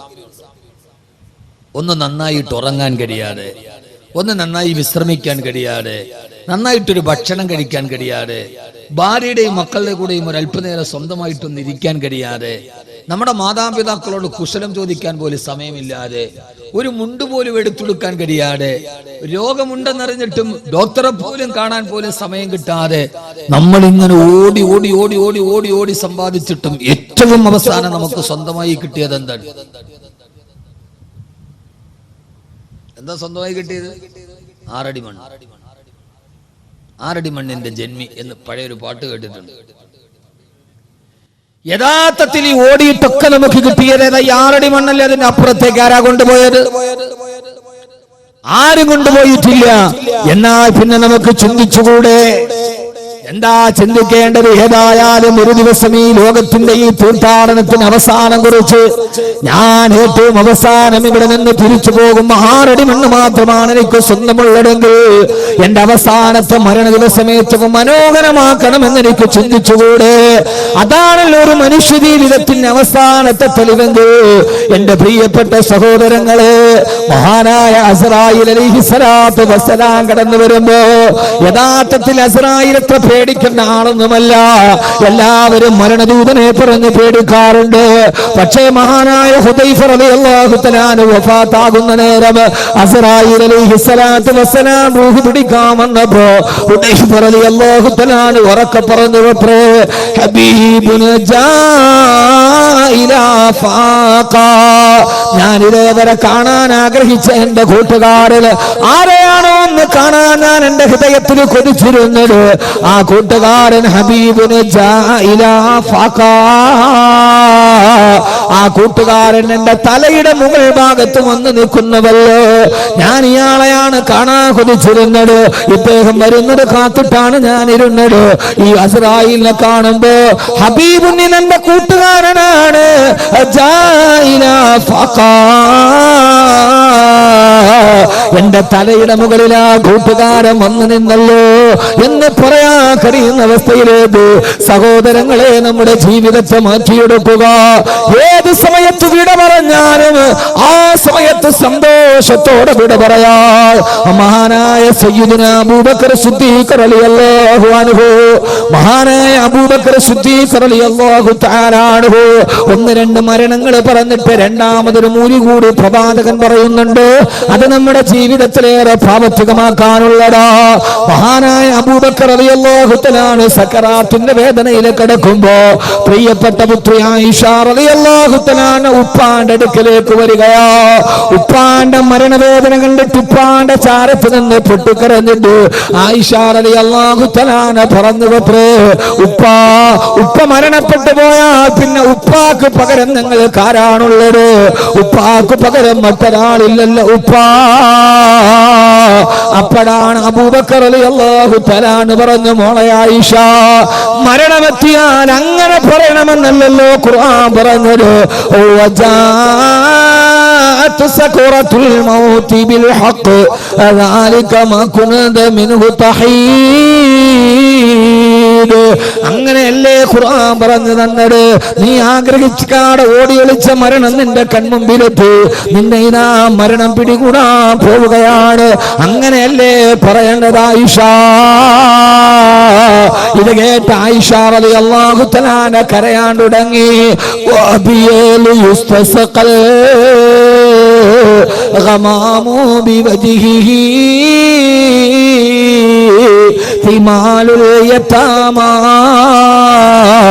ഇസ്മത്തുൽ അറാമിലി. മരണവിപ്രാളത്തിൽ പടയുന്ന പിതാവിന്റെ ചാരത്ത് തന്നെ പൊട്ടിക്കരന്നുകൊണ്ട് ആയിഷ റളിയല്ലാഹു തആല പറഞ്ഞു, ഉപ്പ, ചുവപ്പ് കലർന്ന വെളുപ്പ് നിറമുള്ള എന്റെ ഉപ്പ, നിങ്ങളെ തവസ്സുലാക്കി ദുആ ചെയ്തപ്പോഴല്ലേ ആകാശത്ത് നിന്ന് മഴ പെയ്തത്? നിങ്ങൾ അനാഥകളുടെ സംരക്ഷകനായിരുന്നുവല്ലോ, നിങ്ങൾക്ക് പാവങ്ങൾക്ക് ഒരത്താണിയായിരുന്നുവല്ലോ. ഉപ്പാന്റെ ചാരത്ത് നിന്ന് ആയിഷ റളിയല്ലാഹു തആല പൊട്ടിക്കരയവേ അബൂബക്കർ റളിയല്ലാഹു തആല പറഞ്ഞു, ആയിഷ, അതെന്നെ കുറിച്ചല്ല നീ എങ്ങനെ പറയേണ്ടത്. ഫദാക റസൂലുള്ളാഹ്, ഫദാക റസൂലുള്ളാഹ്. അത് അള്ളാഹുവിന്റെ റസൂലിനെ കുറിച്ച് പറയേണ്ടതാണ് ആയിഷ. അത് അള്ളാഹുവിന്റെ റസൂലിനെ കുറിച്ചല്ലേ പറയേണ്ടത് എന്ന് പറഞ്ഞ തീരവ് ആയിഷ ബീവിയോട് പറഞ്ഞു, മോളെ ഉപ്പാടെ മുഖവും ശരീരവും മൂടാൻ ഒരു വെള്ള തുണി എടുത്തു കൊണ്ടുവാ മോളെ, ഇതാണ് മരണമെന്നറിയാണ് മകളോട് വസിയത്ത് ചെയ്തു മകള് തുണി എടുക്കാനോട്. ഇത് കേട്ട സഹാബത്ത് ചോദിച്ചു, അമീറുൽ മുഅ്മിനീൻ അങ്ങ് മരണത്തിന്റെ വക്കീലാണല്ലോ, രോഗം മൂർച്ഛിച്ചുവല്ലോ, ഞങ്ങൾ നിങ്ങൾക്ക് വേണ്ടി ഒരു വൈദ്യനെ വിളിച്ചു കൊണ്ടുവരട്ടെ? അബൂബക്കർ റളിയല്ലാഹു അൻഹു എന്നെ മറുപടി വന്നു, ഓ വൈദ്യനെ നിങ്ങൾ വിളിക്കണ്ട, വൈദ്യൻ എന്നെ വന്ന് സന്ദർശിച്ചിട്ട് ഇപ്പൊ തിരിച്ചു പോയതേയുള്ളൂ, ഞങ്ങളെ കണ്ടില്ലല്ലോ. ആട്ടെ, പരിശോധിച്ച വൈദ്യൻ എന്നാണ് റിസൾട്ട് പറഞ്ഞത്?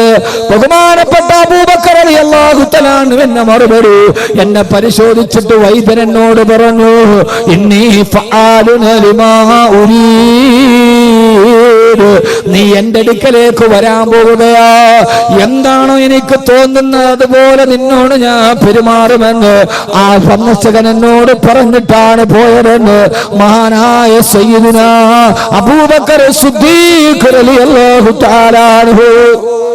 സഹോദരങ്ങളെ, ആയിഷ റളിയല്ലാഹു തആല വെള്ള തുണിയുമായി വരുമ്പോ അശ്ഹദു അല്ലാ ഇലാഹ ഇല്ലല്ലാഹ് വ അശ്ഹദു അന്ന മുഹമ്മദർ റസൂലുള്ളാഹ് അവസാനത്തെ വിശുദ്ധവാക്യം പറഞ്ഞിട്ട് മഹാനായ അബൂബക്കർ റളിയല്ലാഹു തആല അൻഹു വിട പറയാൻ തീരുമാനിച്ചിരുന്നുവെങ്കിൽ എന്റെ പ്രിയപ്പെട്ട സഹോദരങ്ങളെ, എന്റെ പ്രിയപ്പെട്ട സഹോദരിമാരെ, എനിക്ക് പറയാനുള്ളത് ഈ ആധുനിക ലോകത്തിന്റെ അസുരഭാവങ്ങളെ നമ്മുടെ ജീവിതത്തിലേക്ക് പകർത്താനല്ല, അവസാനം വിട പറയുന്ന നേരം നല്ലവനായി വിട പറയാ എന്റെ പുതിയ ന്യൂ ജനറേഷൻ തലമുറയോട് നിങ്ങൾ ഈ ജീവിതത്തിൽ ഇങ്ങനെ അടിച്ചു പൊളിച്ച് ജീവിക്കാനല്ല, പിന്നെയോ അവസാനം വിട പറയുന്ന പോലെ അള്ളാഹുവിന്റെ വിശുദ്ധമായ ദീനിനു വേണ്ടി ജീവിച്ചു മരിച്ചു പോയ ഒരു യഥാർത്ഥ ചെറുപ്പക്കാരനെ പോലെ, ഉമറിനെ പോലെ, ഖാലിദിനെ പോലെ, സൈദിനെ പോലെ, മഹാനായ ഹംസത്തുൽ ഖറാ റളിയല്ലാഹു അൻഹുവിനെ പോലെ അവസാനം വിട പറയുന്ന നേരം എന്റെ ജീവിതം റബ്ബിന് വേണ്ടി സമർപ്പിച്ചതാ, എന്റെ ജീവിതം ഇസ്ലാമിന് വേണ്ടി സമർപ്പിച്ചതാ, ഞാൻ എന്റെ ജീവിതം മുഴുവൻ പടച്ചറപ്പിന്റെ തൃപ്തിക്ക് ജീവിച്ചതാ.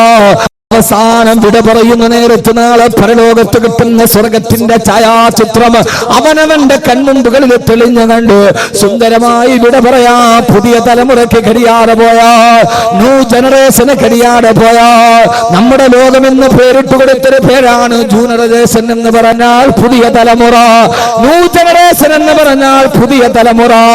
ആരാണ് ന്യൂ ജനറേഷൻ ഫ്രീക്കന്മാരെന്നറിയോ? അണുകുടുംബത്തിൽ ജനിച്ചിട്ട് ആധുനിക രാസവളം നിർമ്മാണശാലയിൽ ഉപോൽപ്പന്നം പോലെ കെൻഡക്കി, KFCയും ബർഗറും പിസയും മാത്രം തിന്നു പഠിച്ച, രാവിലെ മൊബൈൽ ഡാറ്റയുടെ ബാലൻസ് നോക്കുന്ന, വൈകുന്നേരം ആരാണ്ട് മടിക്കുത്തിനി പിടിച്ചിട്ടാണെങ്കിലും വേണ്ടില്ല മൊബൈൽ ഡാറ്റ ചാർജ് ചെയ്ത് പാതിരാത്രിയുടെ നിശബ്ദതയിൽ ലോകത്തുള്ള 140 രാട്ടത്തിലേറൊക്കെ പെണ്ണ് തുണിയുരിഞ്ഞാടിയാലും കൈവെള്ളയിൽ നിൽക്കുന്ന www.com-ലൂടെ ലോകത്തുള്ള പെണ്ണിന്റെ അനാവശ്യം മുഴുവനും ആസ്വദിക്കുന്ന, പാതിരാത്രി പകലാക്കി മാറ്റുന്ന, അവസാനം ആസ്വദിച്ച് തളർന്നു കഴിയുമ്പോ മുമ്പിൽ നികത്തി വെച്ചിരിക്കുന്ന ലാപ്ടോപ്പിന്റെ ഡെസ്ക്ടോപ്പിലേക്ക് തലതേത്ത് വെച്ച് മയങ്ങുന്ന, വർഷങ്ങളായി പള്ളിയിലെ സുബഹിന്റെ ബാങ്ക് ചെവിയിൽ ഇതേവരെ കേട്ടിട്ടില്ലാത്ത, ഇതേവരെ വർഷങ്ങളായി സുബഹിയുടെ ബാങ്ക് കേൾക്കാതെ മധ്യാഹ്നത്തിൽ എഴുന്നേറ്റ് പോകുന്ന എന്റെ പ്രിയപ്പെട്ട മുസ്ലിം ചെറുപ്പക്കാരാ, എന്റെ പ്രിയപ്പെട്ട മുസ്ലിം ചെറുപ്പക്കാരാ, മാറണ്ട മോനെ, നിനക്ക് പ്രണയമെന്ന 3 അക്ഷരത്തെ കാമമെന്ന 2 അക്ഷരത്തോട് ചേർത്ത് പിടിച്ച് എല്ലാ പെണ്ണാണെന്ന് കരുതുന്ന, എല്ലാ പെണ്ണിനോടുള്ള അഭിനിവേശം എന്ന് കരുതുന്ന, ജീവിതം മുഴുവനും ഒരു മൊബൈൽ ഫോണുമായി പെണ്ണിന്റെ പുറകെ, മാൾപേടയുടെ പുറകെ സിംഹക്കുട്ടി നടക്കുന്നത് പോലെ നടന്നു പോകുന്ന പുതിയ തലമുറയോട് ഞാൻ ഓർമ്മിപ്പിക്കുകയാ, പൊന്നുമോനെ, നന്നായിട്ട് മരിക്കണ്ട മോനെ, നന്നായിട്ട് വിട പറയേണ്ട കുട്ടിയെ, മരിക്കുന്ന സമയത്ത് സ്വർഗം കാണേണ്ട മോനെ. ആ ഒരു ബോധത്തിൽ ജീവിക്കാൻ കഴിയണ്ടേ. അങ്ങനെ ബോധത്തിൽ ജീവിച്ചപ്പോഴാണ് മഹാനായ ഖാത്തമുൽ അസ്മ റളിയല്ലാഹു തആല അൻഹു 30 വർഷക്കാലം തന്നെ ഉസ്താദായ സക്കീഖുൽ ബൽഖിയുടെ വീട്ടിൽ പഠിക്കാൻ പോയി. 30 വർഷക്കാലം തന്റെ ഉസ്താദിന്റെ വീട്ടിൽ പോയിട്ട് ആ 30 വർഷക്കാലം നിനക്ക് വെള്ളമൊഴിച്ചിരുന്നത് ആണാണോ പെണ്ണാണോ എന്ന് മഹാനവറുകൾക്ക് അറിയുമായിരുന്നില്ല. കൂട്ടുകാരന്റെ വീട്ടിലേക്ക് പോയപ്പോ ഹറാമാണെന്ന് കരുതിയിട്ട് പെൺമക്കളുടെ മുഖത്ത് നോക്കാതെ കണ്ണ് താഴോട്ട് ചരിച്ചിരുന്ന 30 വർഷമായൊരു വീട്ടിൽ സ്ഥിരമായിട്ട് പോയിട്ട് വെള്ളമൊഴിച്ച് തന്നനാണാണോ പെണ്ണാണോ എന്നറിയാതിരുന്ന ഒരു മനുഷ്യജന്മം ഈ ലോകത്തൊക്കെ കടന്നു പോയിട്ടുണ്ട്. ഒരു ദിവസം സക്കീഖുൽ ബൽഖി റളിയല്ലാഹു തആല വീട്ടിൽ പോകുമ്പോ ഖാത്തമുൽ അസ്മ ഡ്രസ് മാറിക്കൊണ്ടിരിക്കുകയാ. വാതിലിൽ പോയി മുട്ടി. ഉസ്താദ് പറഞ്ഞു പെൺമക്കളോട് ആരാണ് വാതിലെന്ന് നോക്കുക. വാതിലിൽ നോക്കുമ്പോ മഹാനായ ഖാത്തമുൽ അസ്മ റളിയല്ലാഹു തആല കണ്ണിങ്ങനെ താഴോട്ട് കുനിഞ്ഞു നിൽക്കുന്നുണ്ട്. പെൺമക്കളോട് ചെന്ന് വാപ്പായോട് പറഞ്ഞ വാക്ക് ഇന്നും ചരിത്രത്തിൽ കിടക്കുന്നുണ്ട്. ആരാണ് മക്കളെ വാതിൽപ്പടിയിൽ വന്നത്? ഉപ്പാ സാഹിബുക്കൽ അമാ സാഹിബുക്കൽ അമാ. ഇത് പറഞ്ഞ എന്റെ പുതിയ തലമുറക്കും മനസ്സിലൊന്ന് വിശ്വസിക്കാൻ കഴിയില്ല. വാപ്പാ നിങ്ങളുടെ അന്ധനായ കൂട്ടുകാരനാണ് ഉപ്പ. അന്ധനായ കൂട്ടുകാരൻ എനിക്കില്ലല്ലോ. ചെന്ന് നോക്കുമ്പോ ഖാത്തമുൽ അസ്മ റളിയല്ലാഹു അൻഹു മക്കളെ ആ ചെറുപ്പക്കാരൻ അന്ധനല്ല. 30 വർഷക്കാലം നിങ്ങളുടെ വീട്ടിലെ നിത്യസന്ദർശകനായി വരുമ്പോ തങ്ങളുടെ മുഖത്തേക്ക് കണ്ണുയർത്തിയെന്ന് നോക്കാത്ത ചെറുപ്പക്കാരന് അന്ധനാണെന്ന് ആ പെൺകുട്ടികൾ വിചാരിച്ചു പോയിരുന്നു.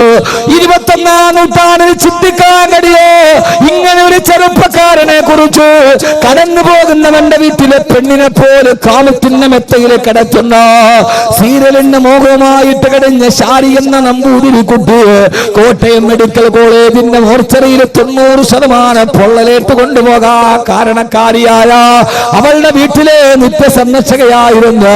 അവളുടെ അമ്മയുടെ ബന്ധുവായിരുന്നുവെങ്കിൽ സഹോദരങ്ങള് കാണുന്നവനെയൊക്കെ കൂട്ടിക്കൊടുക്കുന്ന ലോകത്ത് 30 വർഷക്കാലം ഒരു വീട്ടിൽ പോയിട്ടൊരു പെൺകുട്ടികളുടെ മുഖത്ത് നോക്കാതെ ആ പെൺകുട്ടികൾ ഇത് അന്ധനാണെന്ന് ധരിച്ചു പോയിരുന്ന അതാ വീട്ടിൽ മാത്രമല്ല മഹാനവകാ നാട്ടിലെ അങ്ങാടിയിലൂടെ നടന്നു പോകുമ്പോ അരുതാത്ത കാഴ്ചകളൊന്നും കാണാതിരിക്കാൻ കണ്ണ് താഴേക്ക് നടത്തുമ്പോ അത് കാണുമ്പോ അങ്ങാടിയിലെ ആളുകൾ പറയുമായിരുന്നു അത്രേ, അല്ലാഹുവേ അല്ലാഹുവേ അല്ലാഹുമ്മ ഇന്നി അഊദു ബിക മിനൽ അമാ. അല്ലാഹുവേ നിന്നോട് ഞങ്ങൾ അന്ധതയിൽ നിന്ന് കാവലിനെ തേടുന്നു അല്ലാ.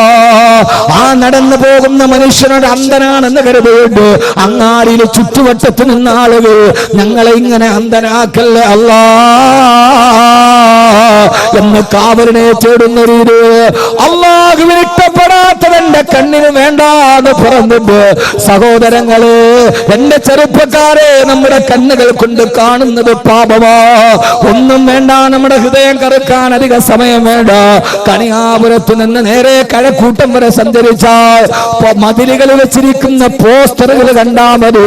ഹറാമിന്റെ പേക്കൂത്ത് നടത്തുമ്പോ മക്കളും ഭാര്യയുമായിട്ട് നടക്കാൻ കഴിയാത്ത സിനിമാ നടിമാരുടെ അടിപ്പാവാടയുടെ കളർ പോലും കാണിക്കുന്ന അർദ്ധനഗ്ന പോസ്റ്ററുകൾ വ്യാപകമാകുമ്പോ ഒരു കാര്യത്തിൽ ഇതൊക്കെ കാണാൻ വിധിക്കപ്പെട്ടവരാണ് നമ്മൾ. പെട്ടെന്ന് തുറന്നാൽ ഫേസ്ബുക്ക് ഓൺ ചെയ്താൽ അശ്ലീലതയുടെ ആവർത്തന ഭാവങ്ങളെ കാണുമ്പോ ഒരു കാര്യത്തിൽ ഗൾഫ് രാഷ്ട്രത്തിൽ ജീവിക്കാൻ കഴിഞ്ഞാൽ കുറച്ച് നല്ലതാണ്. GCCയിൽ എവിടെ പോയാലും ദേശീയ പാതയിലൂടെ സഞ്ചരിക്കുമ്പോ ബോർഡ് കാണും ലാ തനസബിക്കറല്ലാ, അല്ലാഹുവിനെ ദിക്റിനെ മറക്കരുത്. കുറച്ചുകൂടെ പോകുമ്പോ ബോർഡ് കാണും കുൽ സുബ്ഹാനല്ലാഹ്, കുൽ അൽഹംദുലില്ലാഹ്, കുൽ അസ്തഗ്ഫിറുല്ലാഹ്. അത് കണ്ടാൽ തന്നെ നമ്മൾ അറിയാതെ ഇസ്തിഗ്ഫാർ പറയുമല്ലോ.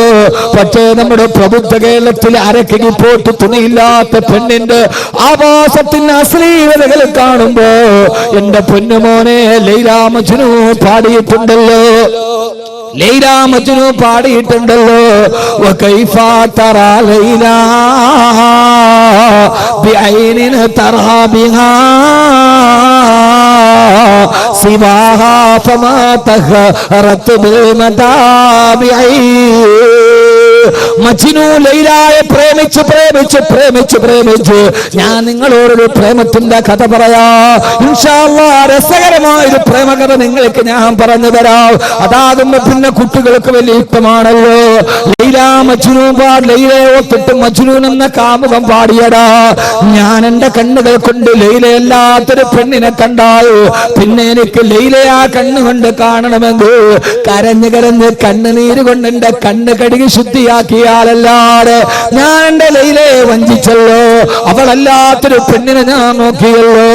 എന്റെ ലൈലയല്ലാത്ത മറ്റൊരു പെണ്ണിനെ ഞാൻ ഈ കണ്ണുകൊണ്ട് കണ്ടാൽ കണ്ണുനീര് കൊണ്ട് കഴുകി ശുദ്ധിയാക്കിയാലല്ലാതെ എനിക്ക് പിന്നെ ആ കണ്ണുകൊണ്ട് എന്റെ ലൈലയെ കാണാൻ സാധ്യമല്ലെന്ന് പാടിയ മജ്നു ഈ ബൈത്ത് എഴുതിയിട്ട് ഹുജ്ജത്തുൽ ഇസ്ലാം അബൂ ഹാമിദുൽ ഗസ്സാലി റളിയല്ലാഹു അൻഹു ചോദിക്കുകയാ, എടാ ചെറുപ്പക്കാരാ, നിന്റെ കണ്ണുകൾ കൊണ്ട് ഹറാമുകൾ മുഴുവനും കണ്ടിട്ട് ആ ഹറാമ് കണ്ട കണ്ണുകള് കണ്ണുനീര് കൊണ്ട് കഴുകി ശുദ്ധിയാക്കാതെ നാളെ നീ സ്വർഗത്തിൽ എങ്ങനെയാ നിന്റെ പടച്ചറപ്പിന്റെ ലിക്കായിനെ കാണുക?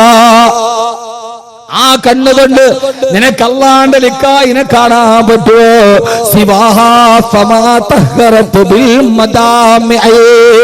എന്റെ കുട്ടികളോട് ഞാൻ ഹൃദയത്തിൽ തൊട്ട് ചോദിക്കുകയാ, ഈ നെറ്റുകളും ഈ വൈസുകളും ഈ ബ്രൗസറുകളും ഒക്കെ എടുത്ത് ഓരോ അശ്ലീലങ്ങളെ കണ്ട് ആസ്വദിച്ച് സുഖിച്ച് രസിച്ചിട്ട് ആ കണ്ണുകൊണ്ട് എങ്ങനെയാ മോനെ നിന്റെ റബ്ബിനെ നിനക്ക് കാണാൻ കഴിയുക? അതുകൊണ്ട് ഈ തമ്മാടിത്തരത്തിൽ നിന്നൊരു തിരിച്ചു വേണോ? ഹൃദയത്തിൽ ഉറപ്പിക്കണേ. കണ്ണൊക്കെ നാളെ ഞാൻ മരിക്കും എന്ന കാര്യം ഉറപ്പാക്കുക. അല്ലാഹു തൗഫീഖ് നൽകട്ടെ. അപ്പൊ നാളെ മരിക്കും എന്നൊരാൾ ഉറപ്പിച്ചാൽ അയാൾ ജീവിതത്തിൽ ഏറ്റവും നല്ലത് ചെയ്യാൻ തീരുമാനിക്കും, നല്ലത് പറയാൻ തീരുമാനിക്കുക, ഏറ്റവും നല്ല വാക്കുകൾ അവൻ പറയുക. ഏറ്റവും നല്ല വാക്ക് അവൻ പറയുക. ഏറ്റവും നല്ല വാക്യതാ എന്ന് പറയും. ഏറ്റവും നല്ല വാക്യതാ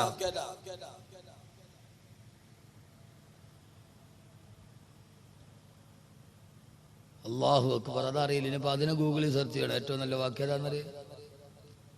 ഏറ്റവും നല്ല വാക്യതാ കുട്ടികളെ.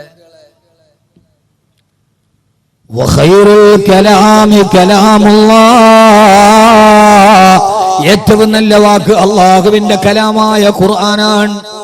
ഏറ്റവും നല്ല വാക്ക് ഖുർആനാണ്. റസൂലുള്ളാഹി സ്വല്ലല്ലാഹു അലൈഹി വസല്ലം പറഞ്ഞു, ഒരാൾക്ക് ഈ കാലത്ത് നന്നാവണമെന്ന് ആഗ്രഹമുണ്ടെങ്കിൽ ഒന്ന് മരണത്തെ ഓർമ്മിക്കുക, രണ്ട് തിലാവത്തുൽ ഖുർആൻ, ഖുർആൻ പാരായണം ചെയ്യുക. എന്ത് ചെയ്യുക? ഖുർആൻ പാരായണം ചെയ്യുക. ജീവിതത്തിൽ ഒരാൾക്ക് ചെയ്യാൻ ഹൃദയത്തിൽ മരണത്തെ ഉറപ്പിക്കുക, എന്നിട്ട് ഖുർആൻ പാരായണം ചെയ്യാൻ നിന്റെ ഹൃദയം സ്ഫടിക സമാനമാകും. നിന്റെ ഹൃദയത്തിന്റെ അഴുക്കുകൾ മാറിക്കിട്ടും. അള്ളാഹുവിന്റെ ഖുർആൻ, ആ ഖുർആൻ പരമാവധി ഖുർആൻ ഓതാൻ നിങ്ങൾ തീരുമാനിക്കുക. മഹിലന ഹദാകല്ലദീ അഅതാകനാ ഫിലത്തുൽ ഖുർആനി ഫീഹി മവാഇദു വതഫ്സീലു. പരമാവധി അല്ലാഹുവിന്റെ ഖുർആൻ പാരായണം ചെയ്യാൻ ശ്രമിക്കുക. അല്ലാഹു ഖുർആൻ പഠിക്കാൻ അല്ലാഹു തൗഫീഖ് നൽകട്ടെ. ആമീൻ പറ, ഉറക്കെ പറ. അല്ലാഹു ഖുർആൻ പഠിക്കാൻ അല്ലാഹു തൗഫീഖ് നൽകട്ടെ. ഞാൻ എൻ്റെ സഹോദരങ്ങളോട് സഹോദരിമാരോട് വളരെ കൃത്യമായി പറയാൻ, നമ്മുടെ കുട്ടികളെ ഖുർആൻ പഠിപ്പിക്കണം. ആ കാര്യത്തിൽ നമുക്ക് വന്ന വീഴ്ച നമ്മുടെ സമൂഹത്തെ മുഴുവനും ഗുരുതരമായി ബാധിച്ചിട്ടുണ്ട്. അല്ലാഹുവിന്റെ വിശുദ്ധമായ ഖുർആൻ, ആ ഖുർആനിനെ പരമാവധി എത്രത്തോളം പഠിപ്പിക്കാൻ കഴിയോ ആ ഒരു കാലം നമ്മുടെ കാലഘട്ടത്തിൽ നിന്ന് മാറിപ്പോയി. സന്ധ്യാസമയത്ത് യാസീൻ ഓതിയിരുന്ന, വാഖിയ ഓതിയിരുന്ന, മക്കളെ ഇരുത്തിയിട്ട് സലാത്ത് ചൊല്ലിയിരുന്ന ആ ഒരു സന്ധ്യകൾ നമുക്ക് മാറിപ്പോയി. എന്നിട്ട് അതിന് പകരം നമ്മൾ ആരായി മാറിയെന്നറിയുമോ? ഇന്ന് നമ്മുടെ ഭക്തിയുടെ സന്ധ്യ എന്തേ? ഞാൻ നിങ്ങളോടൊരു പരമാർത്ഥം പറഞ്ഞുതരാം. നിങ്ങൾ എന്നോട് ദേഷ്യപ്പെട്ടിട്ട് കാര്യമൊന്നുമില്ല, പറഞ്ഞു തരട്ടെ. അതോർത്തിട്ട് നിങ്ങൾക്ക് എന്നോട് പരിഭവം വേണ്ട, ബാക്കി അത് പറഞ്ഞല്ലോ എന്ന് വേണ്ട. പക്ഷെ പറയുന്നത് കൃത്യമാണ്. ഏറ്റവും നല്ല മതസൗഹാർദ്ദ പ്രഭാഷകനുള്ള അവാർഡ് വാങ്ങിച്ച ആളാണ് ഞാൻ. അത് പറഞ്ഞിട്ടാണ് ഞാൻ പറയാ. പെണ്ണുങ്ങൾ ഉണ്ടല്ലോ അതൊക്കെ എവിടെയാണ് ബൈക്കില് തങ്ങൾ അവിടെ തന്നെ ഇരിക്കട്ടെ. നമ്മുടെ മക്കൾ, ആ മക്കളോട് നമുക്ക് വർത്താനം പറയാൻ സമയമില്ല. മക്കൾ ഇങ്ങോട്ടാ വർത്താനം പറയും. മോനും ബാപ്പായും കൂടെ രാത്രി വർത്താനം പറഞ്ഞ സമയം എവിടെ? സന്ധ്യക്കിരുത്തിയിട്ട് ഖുർആൻ ഓതിച്ച സമയം എവിടെ? ആ സന്ധ്യ എവിടെ? നമ്മുടെ ആ പൗരാണികതയുടെ സന്ധ്യ നമുക്ക് മറന്നുപോയി. കാരണം സന്ധ്യാസമയം എന്ന് പറഞ്ഞാൽ ഭക്തിയുടെ സമയമാണെന്ന് ഏഷ്യാനെറ്റുകാരന് സൂര്യക്കാരനും അറിയാം. അതുകൊണ്ട് സന്ധ്യാസമയത്ത് മഗ്‌രിബിന്റെ സമയത്താണ് ഭക്തിയുടെ സീരിയലുകൾ പ്രക്ഷേപണം ചെയ്യുക. ശ്രീ ഗുരുവായൂരപ്പൻ, ശ്രീ ശബരിമല അയ്യപ്പൻ, ഈ സീരിയലുകൾക്ക് സമയം ഏത് സമയം? ഏതാ സമയം? ഗുരുവായൂരപ്പന് ശബരിമല അയ്യപ്പനോടൊക്കെ ഉള്ള ഭക്തിയുടെ സീരിയൽ ഏഷ്യാനെറ്റും സൂര്യൻ വിടുന്ന ഏത് ടൈമിലാ നിങ്ങൾക്ക് അറിഞ്ഞൂടാ? നിങ്ങളിതൊന്നും നോക്കാത്ത മുത്തക്കീങ്ങളാണ് പിന്നെ നിങ്ങൾ ഉടലോടെ സ്വർഗത്തിൽ പോണ ആളുകളാണ്. നിങ്ങളിതൊന്നും അറിയാത്ത ഇത്രയും വലിയ മുത്തക്കീങ്ങളായിട്ടിരുന്ന പിന്നെ നിങ്ങളോട് ആരോടാ പറയാ? പക്ഷേ സഹോദരങ്ങളെ, മഗ്‌രിബിന്റെ സമയത്താണ് ഇത് രണ്ടും പ്രക്ഷേപണം ചെയ്യുക. ഒരു കാലത്ത് പള്ളിയിലും മസ്ജിദുൽ ഇബാദയിലും മഗ്‌രിബിന്റെ ബാങ്ക് കേട്ടാൽ അല്ലാഹു അക്ബർ അല്ലാഹു അക്ബർ, ആ ബാങ്ക് കേട്ടാൽ ആ സമയത്ത് നമ്മുടെ വീട്ടിൽ സൂറത്തുൽ വാഖിഅ ഉണ്ടായിരുന്നു, യാസീനുമായിരുന്നു കാരണവന്മാരും മക്കളുമെല്ലാം. ഇന്ന് ആ സമയത്ത് പള്ളിയിലെ മഗ്‌രിബിന്റെ ബാങ്ക് വിളിക്കുമ്പോ ആ സമയത്ത് പെങ്ങളെ നീ ഒന്ന് TV ഓൺ ചെയ്താൽ ആ സമയത്താണ് ഏഷ്യാനെറ്റിലെ ഗുരുവായൂരപ്പന്റെ സീരിയൽ തുടങ്ങുന്നത്. അത് നീ റിമോട്ട് ഓൺ ചെയ്യുമ്പോൾ മഗ്‌രിബിൽ പള്ളിയിൽ ബാങ്ക് വിളിക്കുന്ന സമയത്ത് നിന്റെ വീട്ടിൽ കേൾക്കുന്നത് എന്താ? ഓം ഗുരുവായൂരപ്പ, ഓം ശബരിമല അയ്യപ്പ. മഗ്‌രിബിന്റെ സമയത്ത് വാഖിയും യാസീനും ഓതുന്ന സമയത്ത് അറിയാമെങ്കിലും നീ നിന്റെ വീട്ടിൽ ശിർക്കിന്റെ പദം പറയിപ്പിച്ചില്ല പെങ്ങളെ. പിന്നെ എങ്ങനെയാ നിന്റെ വീട്ടിൽ അല്ലാഹുവിന്റെ ബറക്കത്ത് ഉണ്ടാവുക? ആ സീരിയൽ ഒന്ന് ഓൺ ചെയ്യുമ്പോ ആ വിളികളോടെ നിന്റെ മഗ്‌രിബിന്റെ സമയം തുടങ്ങുമ്പോ ബോധപൂർവമോ അല്ലാതെ ആ സമയത്ത് നിന്റെ വീട്ടിലെ ശിർക്കിന്റെ പദം നീ പറയിപ്പിച്ചവളാണ്. അതുകൊണ്ട് സഹോദരിമാര്, എത്ര വലിയ അണുകുടുംബമായാലും എവിടെയൊക്കെ എത്തിനിന്നാലും സന്ധ്യാസമയത്ത് നിങ്ങൾ ഖുർആൻ ഓതണേ, അല്ലാഹുവിന്റെ ഖുർആൻ പാരായണം ചെയ്യണേ. എത്ര വലിയ കോടീശ്വരന്മാരായാലും ഒരു കാര്യം ഞാൻ പറയട്ടെ നിങ്ങളോട്, കേരളം കണ്ട വലിയ കോടീശ്വരനാണ് ലുലുവിന്റെ MD ബഹുമാനനായ MA യൂസുഫ് അലി സാഹിബ്. എന്റെ വളരെ അടുത്ത ഒരു ഹൃദയബന്ധമുള്ള ആളാണ്. അല്ലാഹു അദ്ദേഹത്തിന് ആഫിയത്തും ആരോഗ്യവും കൊടുക്കട്ടെ. കഴിഞ്ഞതിന്റെ മുമ്പിലത്തെ റമളാനില് അദ്ദേഹത്തിന്റെ വീട്ടിൽ നോമ്പ് തുറക്കാൻ പോകുന്ന സമയമാണ്. 10 മിനിറ്റ് കൂടിയുണ്ട്. എല്ലാവരും വലിയ വലിയ വൻകിട ബിസിനസ്സുകാരുടെ ഇഫ്താറമേറ്റാണ്. അതിലേക്ക് ഈ വിനീതന് ക്ഷണമുണ്ടായിരുന്നു. അവിടെ ചെല്ലുമ്പോ കോടീശ്വരന്മാരുടെ കോടീശ്വരന്മാർ ആ സമയത്തും അദ്ദേഹം പൈതൃകം കൈവിട്ടില്ല. അവിടെ ഇമാമത്ത് നിൽക്കുന്ന ഹാഫിദിനോട് പറഞ്ഞു, എല്ലാവരും നിശബ്ദമായിരിക്കുക. സൂറത്തുർ റഹ്മാനോട് ആ ഹാഫിദ് അവിടെ ഇരുന്ന് സുന്ദരമായി സൂറത്തുർ റഹ്മാനോട് അത് തീരും അടുത്ത ആളോട് പറഞ്ഞു സൂറത്തുൽ വാഖിഅയോട്, അടുത്ത ഹാഫിദ് സൂറത്തുൽ വാഖിഅയോട്. അത് കഴിഞ്ഞപ്പോ അവിടെ ഇരിക്കുന്ന മഹാനായ ലാളിത്യത്തിന്റെ പ്രതീകമായി ഈ കേരളത്തിന്റെ ജനതയെ ഞെട്ടിത്തെരിപ്പിച്ച ബഹുമാനപ്പെട്ട ശൈഖുനാ ആലിക്കുട്ടി ഉസ്താദ് അവരുടെ, ആലിക്കുട്ടി ഉസ്താദിനോട് ദുആ ചെയ്യാൻ പറഞ്ഞു. ഉസ്താദ് ദുആ ചെയ്തു. തീർന്നപ്പോ എന്നോട് പറഞ്ഞു, ബാക്കവി നിങ്ങളും ഒന്ന് ദുആ ചെയ്യ്. ആ ദുആയിലേക്ക് കടന്നു. അബുദാബി ശൈഖ് സായിദ് മസ്ജിദിൽ മഗ്‌രിബിന്റെ ബാങ്ക് മുടങ്ങുന്നത് LCD-യിലൂടെ കണ്ടു. ഈത്തപ്പഴം കാരക്കയുമായി നോമ്പ് മുറിക്കപ്പെട്ടു. ഞാനൊന്ന് ചോദിക്കട്ടെ മോനെ, നമ്മുടെ വീട്ടിലല്ല നമ്മുടെ നാട്ടിലെ ചുമഴത്ത് പള്ളിയിൽ പോലും നോമ്പ് തുറക്കുന്നതിന് 10 മിനിറ്റ് മുമ്പ് നിശബ്ദമായിരുന്നു. ഖുർആനോട് ദുആ ചെയ്തിട്ട് നമുക്കൊന്ന് നോമ്പ് തുറക്കാൻ കഴിയോ? ഒരു പള്ളിയിൽ നടക്കാത്തത് പോലും അദ്ദേഹത്തിന്റെ വീട്ടിൽ നടന്നപ്പോ ഞാനിത് അദ്ദേഹം എനിക്ക് കോടികൾ തന്നതുകൊണ്ട് പറയാൻ നിങ്ങൾ കരുതണ്ട. അങ്ങനെ കരുതിയാൽ എനിക്കൊട്ടൊരു പുല്ലുമില്ല. ലോകത്ത് കണ്ട നന്മകളെ ആരുടേതാണെങ്കിലും വിളിച്ചു പറയാൻ കഴിയുണ്ടോ? ഒരു നന്മയുടെ സമവാക്യം നമുക്കുണ്ടാവണം. പൊന്നുമോനെ, അല്ലാഹുവിന്റെ ഖുർആൻ പാരായണം ചെയ്ത ഞാൻ ഇവിടെ നിൽക്കുന്ന ചെറുപ്പക്കാരോട് ചോദിക്കുക, നിനക്ക് എത്ര സിനിമാ പാട്ട് കാണാതെ അറിയാം, എത്ര ആൽബം പാട്ടുകൾ നിനക്ക് കാണാതെ അറിയാം. പക്ഷേ അല്ലാഹുവിന്റെ ഖുർആനിലെ സൂറത്തുൽ ഫാത്തിഹ എങ്കിലും പാരായണ മര്യാദയോടുകൂടി ഒന്ന് പാരായണം ചെയ്യാൻ അറിയാവുന്നവരെന്ന് കൈവെക്കാൻ പറഞ്ഞ എത്ര പേരാ കൈവെക്കുക? യഥാർത്ഥത്തിൽ ഖുർആൻ നമ്മുടെ ഗ്രന്ഥമല്ലേ? പിന്നെ മുമ്പ് ഈ ഖുർആൻ നമുക്കെതിരെ പരാതി നൽകിയില്ല. അല്ലാഹുവേ, വഖാല റസൂലു യാ റബ്ബി ഇന്നകും ഇത്തഖദു ഹാദൽ ഖുർആന മഹ്ജൂറാ. നാളെ പരലോകത്ത് ഞാനും നിങ്ങൾ നിൽക്കുമ്പോ ഖുർആൻ അല്ലാഹുവിനോട് പറയും, അല്ലാഹുവേ, ഇന്ന ഖൗമി ഇത്തഖദു ഹാദൽ ഖുർആന മഹ്ജൂറാ.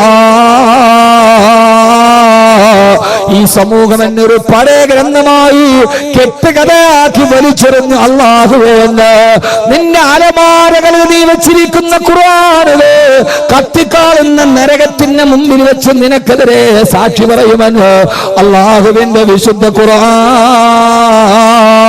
അതുകൊണ്ട് എന്റെ സഹോദരങ്ങളോട് സഹോദരിമാരോട് ഒരേ ഒരു കാര്യം ഞാൻ പറയട്ടെ, അല്ലാഹുവിന്റെ ഖുർആനിനെ പരിചയപ്പെടുക, ഈ ഖുർആന്റെ വഴിയിലൂടെ നടക്കുക. എന്നെ കേൾക്കാനെത്തവരോട് വെറുതെ സമയം കളയാനല്ല, ഒരു പ്രധാനപ്പെട്ട തുടക്കം ഇന്ന് ഇവിടെ നിന്നുണ്ടാവണേ. ആദരവായ പ്രവാചകൻ നബി മുഹമ്മദ് മുസ്തഫ, പോരാ ഹബീബായ നബി മുഹമ്മദ് മുസ്തഫ, താജ്ദാരെ മദീന നബി മുഹമ്മദ് മുസ്തഫ. कभी ये बुलंदी है कूहे सफा है, कभी ये पगली तारे गिरा है, कभी ये बुलंदी है कूहे सफा है, कभी ये तजल्ली तारे गिरा है. താരഹിറായി വിരിച്ചിരുന്ന ലോകത്തിന്റെ വെളിച്ചമായി കടന്നു വന്ന ജിബ്രാൾട്ടർ കടലിടുക്കുകൾ കടന്നിട്ട് സൂയസ് കനാലിന്റെ മുകളിലൂടെ ഒരു കാലഘട്ടത്തിൽ ഞണ്ടുപെറുക്കി നടന്ന യൂറോപ്യന്മാര് ലോകത്തിന്റെ ഏറ്റവും വലിയ അക്ഷരജ്ഞാന കവാടത്തിന്റെ കവാടത്തിലേക്കാണ് ഈച്ച അള്ളാഹുവിന്റെ വിശുദ്ധ ഖുർആൻ. മഹാനായ റസൂലുള്ളാഹി സ്വല്ലല്ലാഹു അലൈഹി വസല്ലമയുടെ അടുത്ത് മഹാനായ ജിബ്രീൽ അലൈഹിസ്സലാത്തു വസ്സലാം ഇരിക്കുമ്പോ അവിടേക്കാണ് മഹാനായ അബൂദർ ഗിഫാർ റളിയല്ലാഹു തആല കടന്നു വരുന്നത്. അബൂദർ റളിയല്ലാഹു തആല കടന്നു വരുന്നത് ഹബീബായ മുത്ത് കണ്ടിട്ടില്ല. ജിബ്രീൽ അലൈഹിസ്സലാത്തു വസ്സലാം പറഞ്ഞു, യാ റസൂലല്ലാഹ്, അങ്ങയുടെ കൂട്ടുകാരനായ അബൂദർ വരുന്നുണ്ട് നബിയേ. ആശ്ചര്യാതിരോഗത്തോടെ ഹബീബായ നബി തങ്ങൾ ചോദിച്ചു, ജിബ്രീൽ, അബൂദറിനെ നിങ്ങൾക്ക് എങ്ങനെയാണ് പരിചയമുള്ളത്? അബൂദറിനെ ഇതിനു മുമ്പ് നിങ്ങൾ സന്ദർശിച്ചിട്ടുണ്ടോ? ആ സമയത്ത് ജിബ്രീൽ അലൈഹിസ്സലാത്തു വസ്സലാം പറഞ്ഞ മറുപടി, യാ റസൂലല്ലാഹ്, നബിയേ, തിരുദൂതരേ, ഈ മക്കയിൽ അബൂദറിനെ അറിയുന്നതിനേക്കാൾ കൂടുതലായി ഞങ്ങളുടെ മലക്കുകളുടെ ലോകത്ത് അബൂദർ എന്ന ചെറുപ്പക്കാരൻ സുപരിചിതനാണ്. യാ റസൂലല്ലാഹ്, ഹബീബായ നബി തങ്ങൾ ചോദിച്ചു, എങ്ങനെ? ഓരോ ദിവസവും ആകാശത്തും മലക്കുകളുടെ ലോകത്ത് ഞങ്ങളെ ഏറ്റവും കൂടുതൽ പറയുന്ന പേര് ഈ അബൂദർ എന്ന ചെറുപ്പക്കാരന്റെ പേരാ. എന്നെ കേൾക്കാനത്തിന്റെ പ്രിയപ്പെട്ട ചെറുപ്പക്കാരോട് ആധുനികതയുടെ അസുരഭാവങ്ങളും മുഴുവനും അശ്ലീലങ്ങളും അനാവശ്യങ്ങളും ആവർത്തന വിരസതകളുമായി ആത്മീയ ലോകത്തിന് ആത്മവിപ്ലവത്തെ അസുരഭാവത്തോടെ മാറ്റിക്കടത്തിക്കൊണ്ടുപോയ എന്റെ പ്രിയപ്പെട്ട പുതുതലമുറയോട് അല്ലാഹുവിന്റെ മലക്കുകളുടെ ലോകത്ത് മക്കയിൽ ഒരു ചെറുപ്പക്കാരന്റെ പേരെപ്പോഴും പറയപ്പെടുകയാ. ആരാ അബൂദർ എന്ന് നിങ്ങൾക്കറിയോ? ആ ചെറുപ്പക്കാരൻ ആരെന്നറിയോ? മക്കയിൽ നിന്ന് ഷാമിലേക്ക് കച്ചവട സംഘം പോകുമ്പോ പാറക്കെട്ടിന്റെ പുറകിലൊളിച്ചിരുന്ന് നടന്നു പോകുന്നവനെ പിടിച്ചു നിർത്തിയിട്ട് അവന്റെ കഴുത്ത് വെട്ടിമാണ്ടി മടിശീലയിലെ പൈസ എടുത്തു കൊണ്ടുപോയി മദ്യപിച്ച ഗിഫാർ ഗോത്രത്തിന്റെ തലവനാണ് ഈ ചെറുപ്പക്കാരൻ. ആ ചെറുപ്പക്കാരൻ മദീനയിൽ ജനിച്ചതല്ല, പിന്നെ ഒരു കാലഘട്ടത്തിൽ കൊള്ള സംഘത്തിന്റെ തലവനായി, ഗുണ്ടാ സംഘ തലവനായി ജീവിച്ച, അതിന്റെ ഇടയിൽ ആരോ മക്കയിൽ വന്ന പ്രവാചകനെ കുറിച്ച് പറഞ്ഞപ്പോ മുത്തുനബി അന്വേഷിച്ചിട്ട് വന്നിട്ട് അവസാനം ഇസ്ലാമിലേക്ക് വന്ന പരിവർത്തനത്തിന്റെ വ്യക്തിത്വത്തിന്റെ ധവളപ്രകാശം കൊണ്ട് ലോകചരിത്രത്തെ വിസ്മയിപ്പിച്ച ഒരു മഹാവ്യക്തിത്വമാണ് അബൂദർ ഗിഫാർ റളിയല്ലാഹു തആല അൻഹു. മഹാനവറുകളുടെ പേര് മക്കയിൽ മലക്കുകൾ പറയാണത്ര, മലക്കുകളുടെ ലോകത്ത്. ഇത് കേട്ട റസൂലുള്ളാഹി സ്വല്ലല്ലാഹു അലൈഹി വസല്ലം ചോദിച്ചു, അല്ലിമൻ ആല ഹാദിഹി ഫളീല, അബൂദറിന് ഈ പദവി എങ്ങനെയാ കിട്ടിയത്? ആർക്കെങ്കിലും ഈ സദസ്സിന് വന്നവർക്ക് ഈ പദവി വേണമെങ്കിൽ അവനവന്റെ പേര് ആകാശലോകത്ത് ദിവസവും മലക്കുകളെ കൊണ്ട് പറയിപ്പിക്കണമെന്ന്. മോനെ വെയിറ്റ് ഷെഡിന്റെ മുകളിലല്ല, രക്തസാക്ഷി മണ്ഡപത്തിന്റെ മുകളിലല്ല, നേതാവ് ചൂണ്ടിക്കാണിച്ചവനെ പാതിരാത്തിരി പതിയിരുന്നിട്ടവന്റെ പള്ളയിലേക്ക് പിച്ചാത്തിപ്പിടി കുത്തിക്കയറ്റി കുടൽമാലയുടെ ഇടയിൽ കൊടിപതാക പൊക്കിയതിന് സമ്മാനം കിട്ടിയ രക്തസാക്ഷി മണ്ഡപത്തിന്റെ പുറകിലല്ല, അള്ളാന്റെ മലക്കുകളുടെ ലോകത്തിന്റെ പേരെഴുതപ്പെടണോ? ഹബീബായ റസൂലുള്ളാഹി സ്വല്ലല്ലാഹു അലൈഹി വസല്ലം ചോദിച്ചു, അബൂദർ ലിമൻ ആല ഹാദിഹി ഫളീല, അബൂദറിന് ഈ പദവി കിട്ടാൻ ഏത് സൽക്കർമ്മമാണ് അബൂദർ ചെയ്തത്? ജിബ്രീൽ അലൈഹിസ്സലാത്തു വസ്സലാം പറഞ്ഞ മറുപടി ഇതേവരെ എന്നെ കേട്ട ഓരോ ആണിനോടും പെണ്ണിനോടും ഞാൻ കൈമാറുകയാണ്. കൈമാറലല്ല അഹമ്മദ് കബീറിന് മറ്റൊന്ന് കഴിയില്ലല്ലോ. അള്ളാഹുവിന്റെ റസൂലിനോട് ജിബ്രീൽ അലൈഹിസ്സലാത്തു വസ്സലാം പറഞ്ഞു, വകാന യുക്സിറു ഖിറാഅത സൂറത്തുൽ ഇഖ്ലാസ്, വകാന യുക്സിറു ഖിറാഅത സൂറത്തുൽ ഇഖ്ലാസ്. അദ്ദേഹം ജീവിതത്തിൽ ധാരാളമായി സൂറത്തുൽ ഇഖ്ലാസ് പാരായണം ചെയ്യുന്ന ആളാ. ഖുൽ ഹുവല്ലാഹു അഹദ് അല്ലാഹുസ് സമദ് ലം യലിദ് വലം യൂലദ് വലം യകുൽ ലഹു കുഫുവൻ അഹദ്. ഖുർആൻ ഓതാത്തത് എന്തെന്ന് ചോദിച്ചു നിങ്ങളെ ഞാൻ പേടിപ്പിക്കുകയല്ല.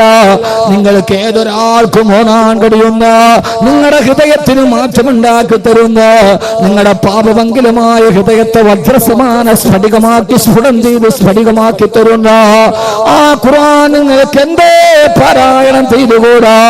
ഞാൻ പറയുന്നത് സൂറത്തുൽ ബഖറ ഓതുന്നതിന്റെ പ്രതിഫലമല്ല, സൂറത്തുൽ മാഇദ ഓതുന്നതിന്റെ പ്രതിഫലമല്ല.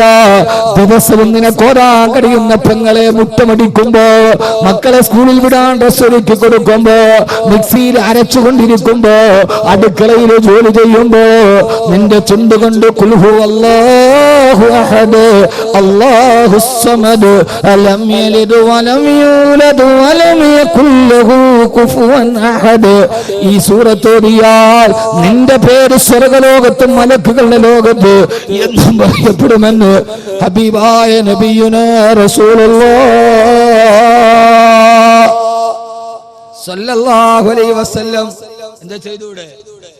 ഞാൻ വെറുതെ മാനസിക പരിവർത്തനം ഉണ്ടാക്കാൻ ഖുർആൻ ഓതിയാ മതി എന്ന് പറയല്ല. മോനെ ഒരു കസേര എടുത്ത മോനെ ഓതിയാ മതി എന്ന് പറയല്ല. ഇവിടെ ഉണ്ട് പറഞ്ഞു തരികയല്ല. ഇത് കേൾക്കാമെന്ന് ഏതൊരു കുട്ടിക്ക് ഓതാൻ പറ്റും. ഇനി അറിയില്ലെങ്കിൽ അവന് എളുപ്പത്തിൽ പഠിക്കാൻ കഴിയും. ഖുർആൻ പഠിക്കണം. അള്ളാഹു തൗഫീഖ് നൽകട്ടെ. ആമീൻ പറ. ഞാൻ ആമീൻ കേട്ടിട്ടെങ്ങാനും പഠിക്കാൻ തോന്നിയാലും ഓർത്തിട്ട് അള്ളാഹു പഠിക്കാൻ തൗഫീഖ് നൽകട്ടെ. ഖുർആൻ ഒരു അത്ഭുതമാണ്. ഖുർആനെ കുറിച്ച് പ്രസംഗിച്ചാൽ തിരുവച്ച പിന്നെ പറയാൻ പറ്റും. എല്ലാം നമ്മളെ പഠിപ്പിച്ചത് ഖുർആനാണ്. എഴുതാൻ മാത്രമല്ല വായിക്കാനും എണ്ണാനും നമ്മളെ പഠിപ്പിച്ചത് ഖുർആനാണ്. എൻ്റെ കുട്ടികളോട് ഞാൻ പറയാം, ഖുർആൻ നിങ്ങൾ പഠിക്കണം. എണ്ണാൻ പഠിപ്പിച്ചത് ഖുർആനാണ്.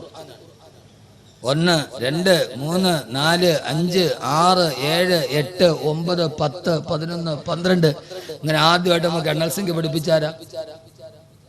ഇത് മരിക്കുമ്പോൾ ഓതാനുള്ള ഗ്രന്ഥം മാത്രമല്ല. സമയമില്ല. 1 2 3 4 5 6 എണ്ണാൻ പഠിപ്പിച്ചാരാ? ആരാ സമയം? അങ്കൻവാടി പോയപ്പോ ടീച്ചർ അല്ലേ? അങ്ങനെയല്ലേ? അല്ലെ LKG-യിലും. അപ്പൊ ഇന്നിപ്പോ LKG UKG ഇല്ല. അന്ന് 1 മുതൽ 10 വരെ. നമ്മുടെയൊക്കെ കാലത്ത് LKG ഇല്ല, UKG ഇല്ല, +1 ഇല്ല, +2 ഇല്ല. 1 മുതൽ 10 വരെ. 10 കഴിഞ്ഞാൽ പിന്നെ PDC പരമദരിദ്രവാസി കോഴ്സ്.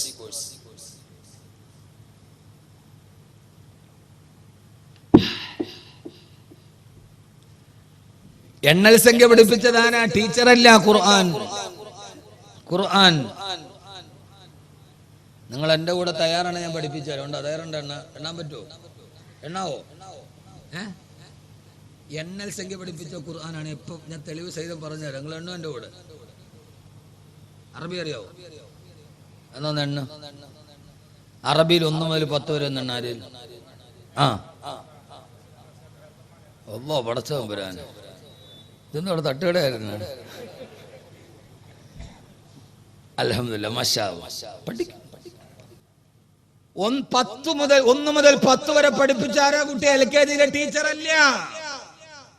فدعوا إلى طعام واحد فأرسلنا إليهم 2 سيقولون 3 فخذ 4 من الطير سيقولون 5 الله الذي خلق السماوات والأرض وما بينهما في 6 أيام الذي خلق 7 سماوات طباقا أزواج وكان في المدينة 9 رهط تلك 10 كاملة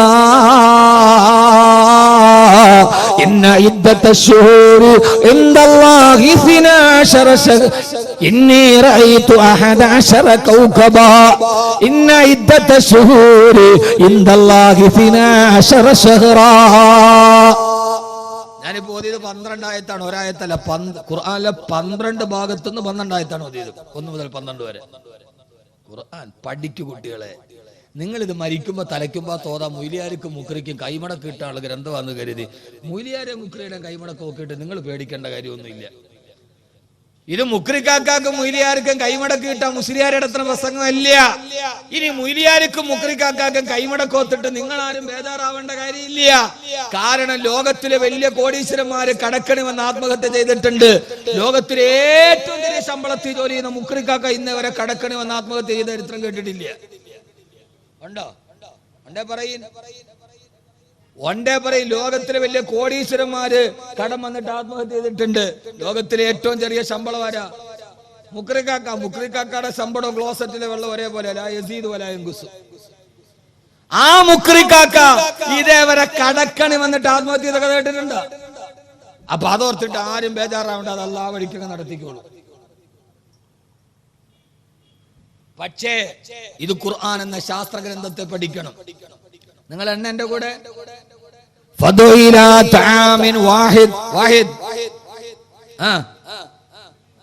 ഒന്ന് സൂറത്തുൽ ബഖറ ഫഅർസൽനാ ഇലൈഹിം 2 സൂറത്ത് യാസീൻ 2 സയഖൂലൂന 3 സൂറത്തുൽ കഹ്ഫ് ഫഖുദ് 4 മിന തൈർ 4 സൂറത്ത് ആല ഇംറാൻ സയഖൂലൂന 5 5 സൂറത്തുൽ കഹ്ഫ് الذي خلق السماوات والأرض وما بينهما في 6 أيام 6 സൂറത്തുൽ മുഅ്മിൻ الذي خلق 7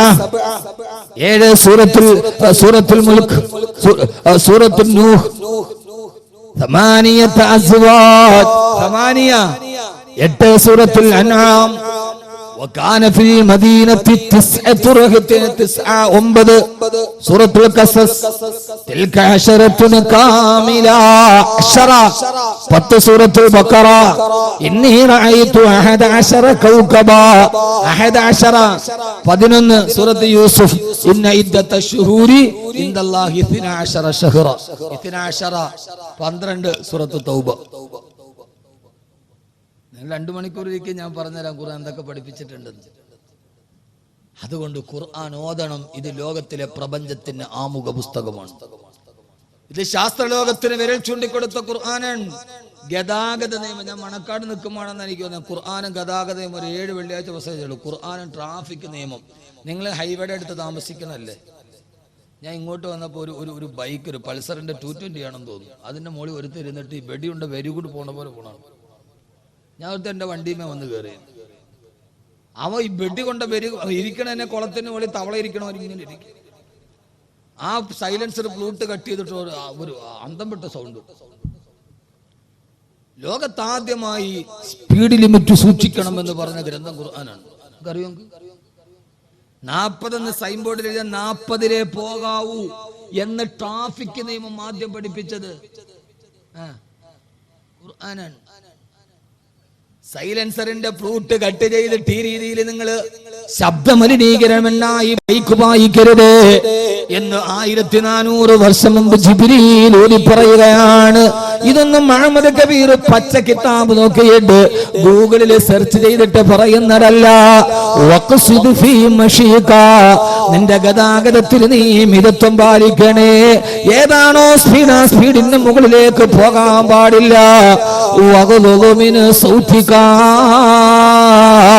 ഗതാഗതത്തിൽ അരോചകമായ ശബ്ദമുണ്ടാക്കാൻ പാടില്ല. സൈലൻസറിന്റെ ഫ്ലൂട്ട് കട്ട് ചെയ്തിട്ട് അന്തരീക്ഷം പൊല്യൂഷൻ ഉണ്ടാക്കുന്ന, സൗണ്ട് പൊല്യൂഷൻ ഉണ്ടാക്കുന്ന ഒരു രീതി നിങ്ങൾ പാടില്ലെന്ന് 14 നൂറ്റാണ്ടുകൾക്ക് മുമ്പ് അള്ളാഹുവിന്റെ വിശുദ്ധ ഖുർആൻ. എന്തിനേറെ നിനക്കൊരു വാഹനമുണ്ട്, ആ വാഹനം പൊടി പിടിച്ച് അഴുക്ക് പിടിച്ച് വാഹനം ഓടിക്കരുത്. വാഹനം കൃത്യമായി കഴുകി വൃത്തിയാക്കിയിട്ട് ഓടിക്കണേ എന്ന് ലോകത്ത് പറഞ്ഞ ഒരേ ഒരു ഗ്രന്ഥമുണ്ടെങ്കിൽ അതെന്റെ റബ്ബിന്റെ ഗ്രന്ഥമാണ്.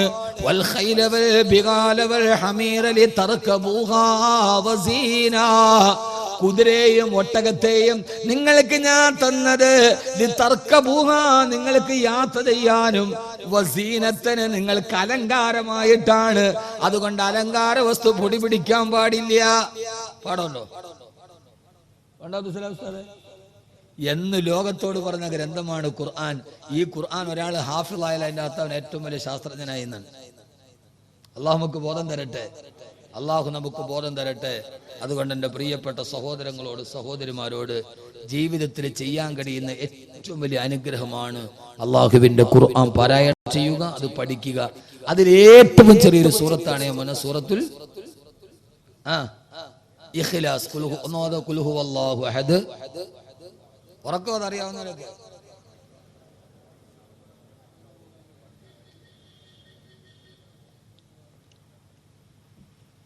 ഒരു പ്രതിഫലവും കൂടെ ഞാൻ പറഞ്ഞില്ല, അതിനെ അവസാനിപ്പിക്കുക.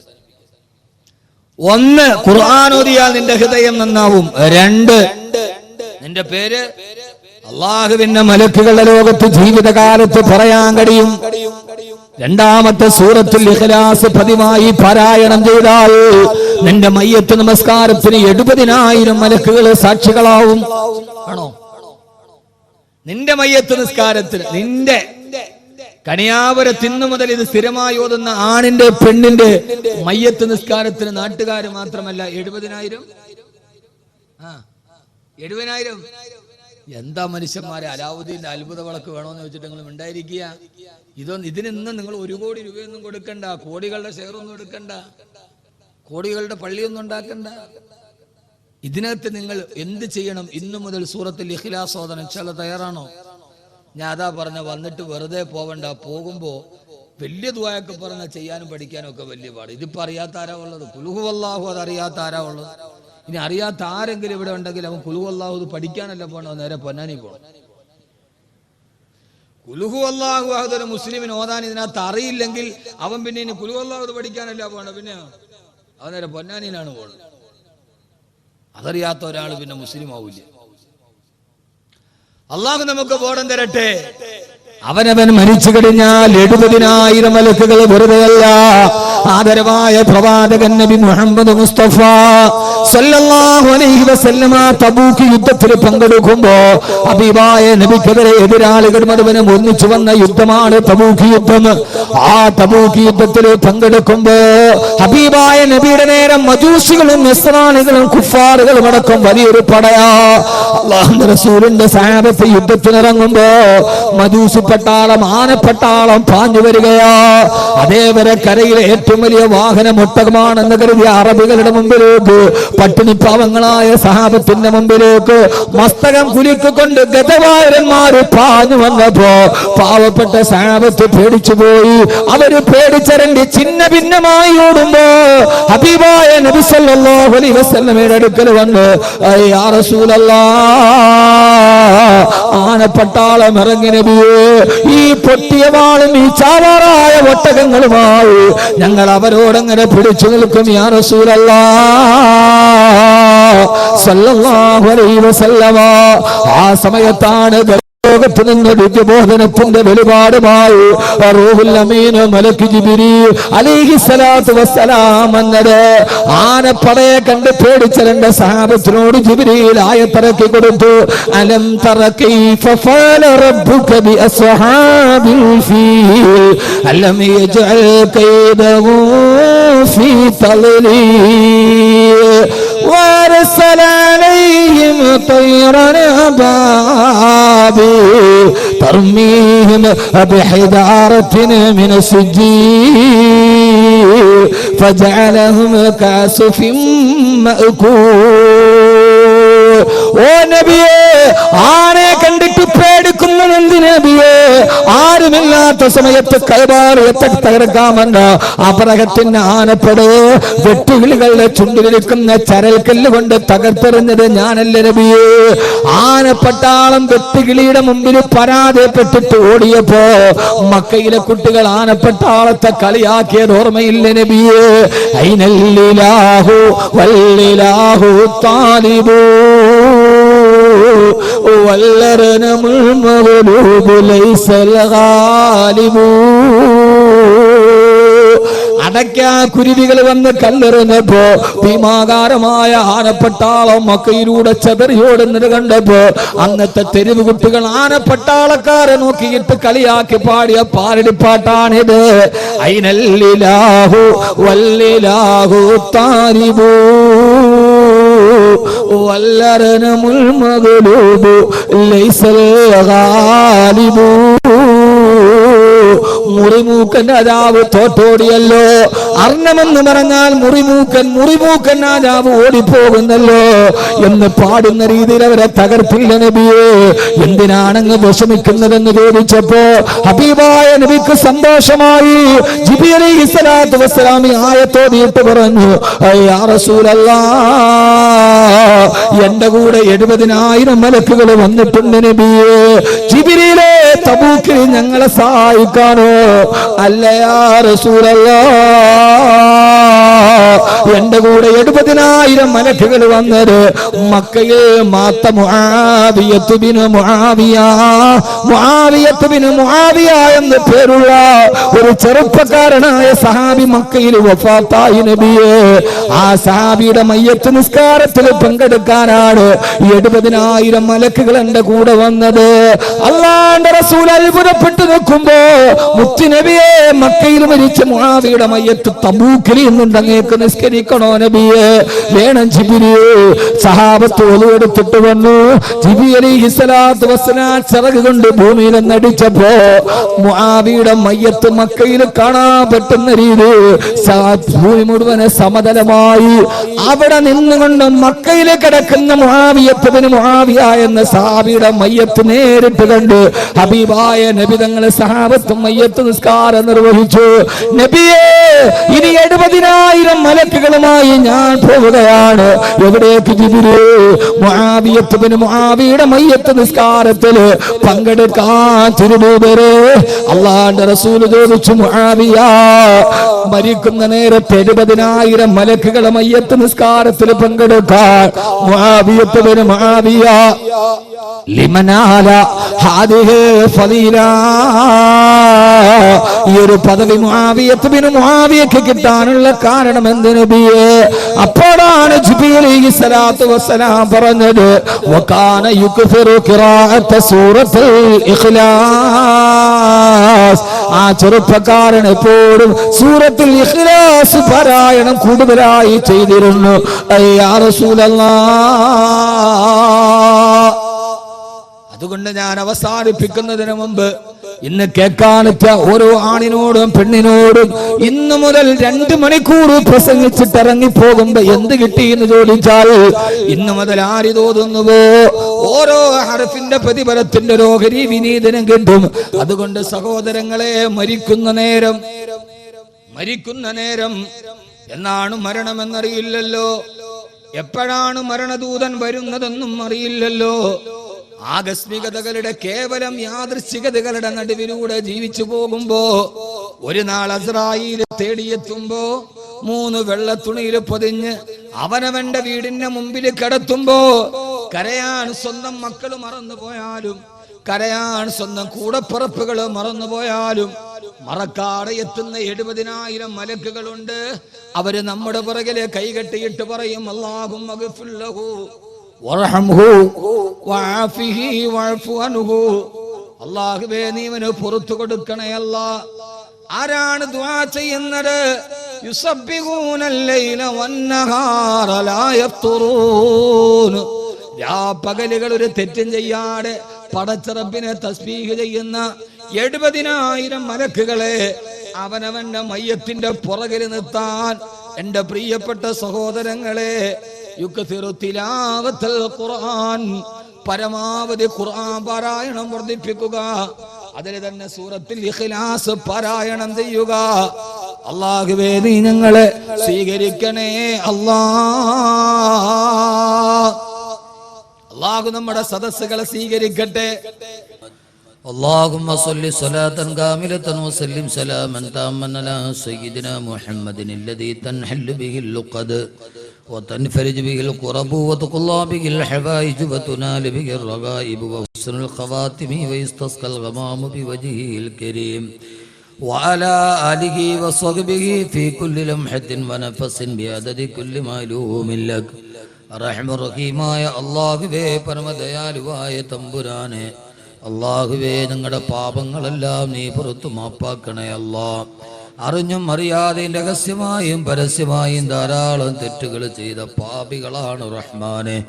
എല്ലാ പാപങ്ങളും വിട്ടുപുറത്തു മാപ്പാക്കി ഞങ്ങളുടെ പരലോക ജീവിതം നീ ഞങ്ങൾക്ക് സന്തോഷമാക്കി തരണേ അല്ലാ. പടച്ചവനെ, ഞങ്ങളിൽ നിന്നും മരണപ്പെട്ടു പോയവരുടെ ഖബറിടം വിശാലമാക്കണേ റബ്ബേ. അതിൽ ഞങ്ങളുടെ മാതാപിതാക്കളുണ്ട്, ബന്ധുമിത്രാദികളുണ്ട്, സഹോദരി സഹോദരന്മാരുണ്ട്, ദുആ കൊണ്ട് വസിയത്ത് ചെയ്തവരുണ്ട്. എല്ലാവരെയും ഖബറിടങ്ങളെ നീ വിശാലമാക്കി പരലോകയാത്ര ഖൈറാക്കണേ അല്ലാ. ഞങ്ങളിൽ നിന്നും മാരകമായ രോഗങ്ങൾ കൊണ്ട് ബുദ്ധിമുട്ടുന്നവർ, അവരെ രോഗങ്ങൾക്ക് നീ ശിഫ നൽകണേ തമ്പുരാനെ. ക്യാൻസർ, ബ്രെയിൻ ട്യൂമർ പോലെയുള്ള രോഗങ്ങൾ, ഹാർട്ടിന് ഓപ്പറേഷൻ നിരവധി ചെയ്തിട്ട് ശിഫയില്ലാത്ത സഹോദരങ്ങൾ, റബ്ബേ അവരെ രോഗങ്ങൾക്ക് നീ ശിഫ നൽകണേ തമ്പുരാനെ. കാലിന് അസുഖം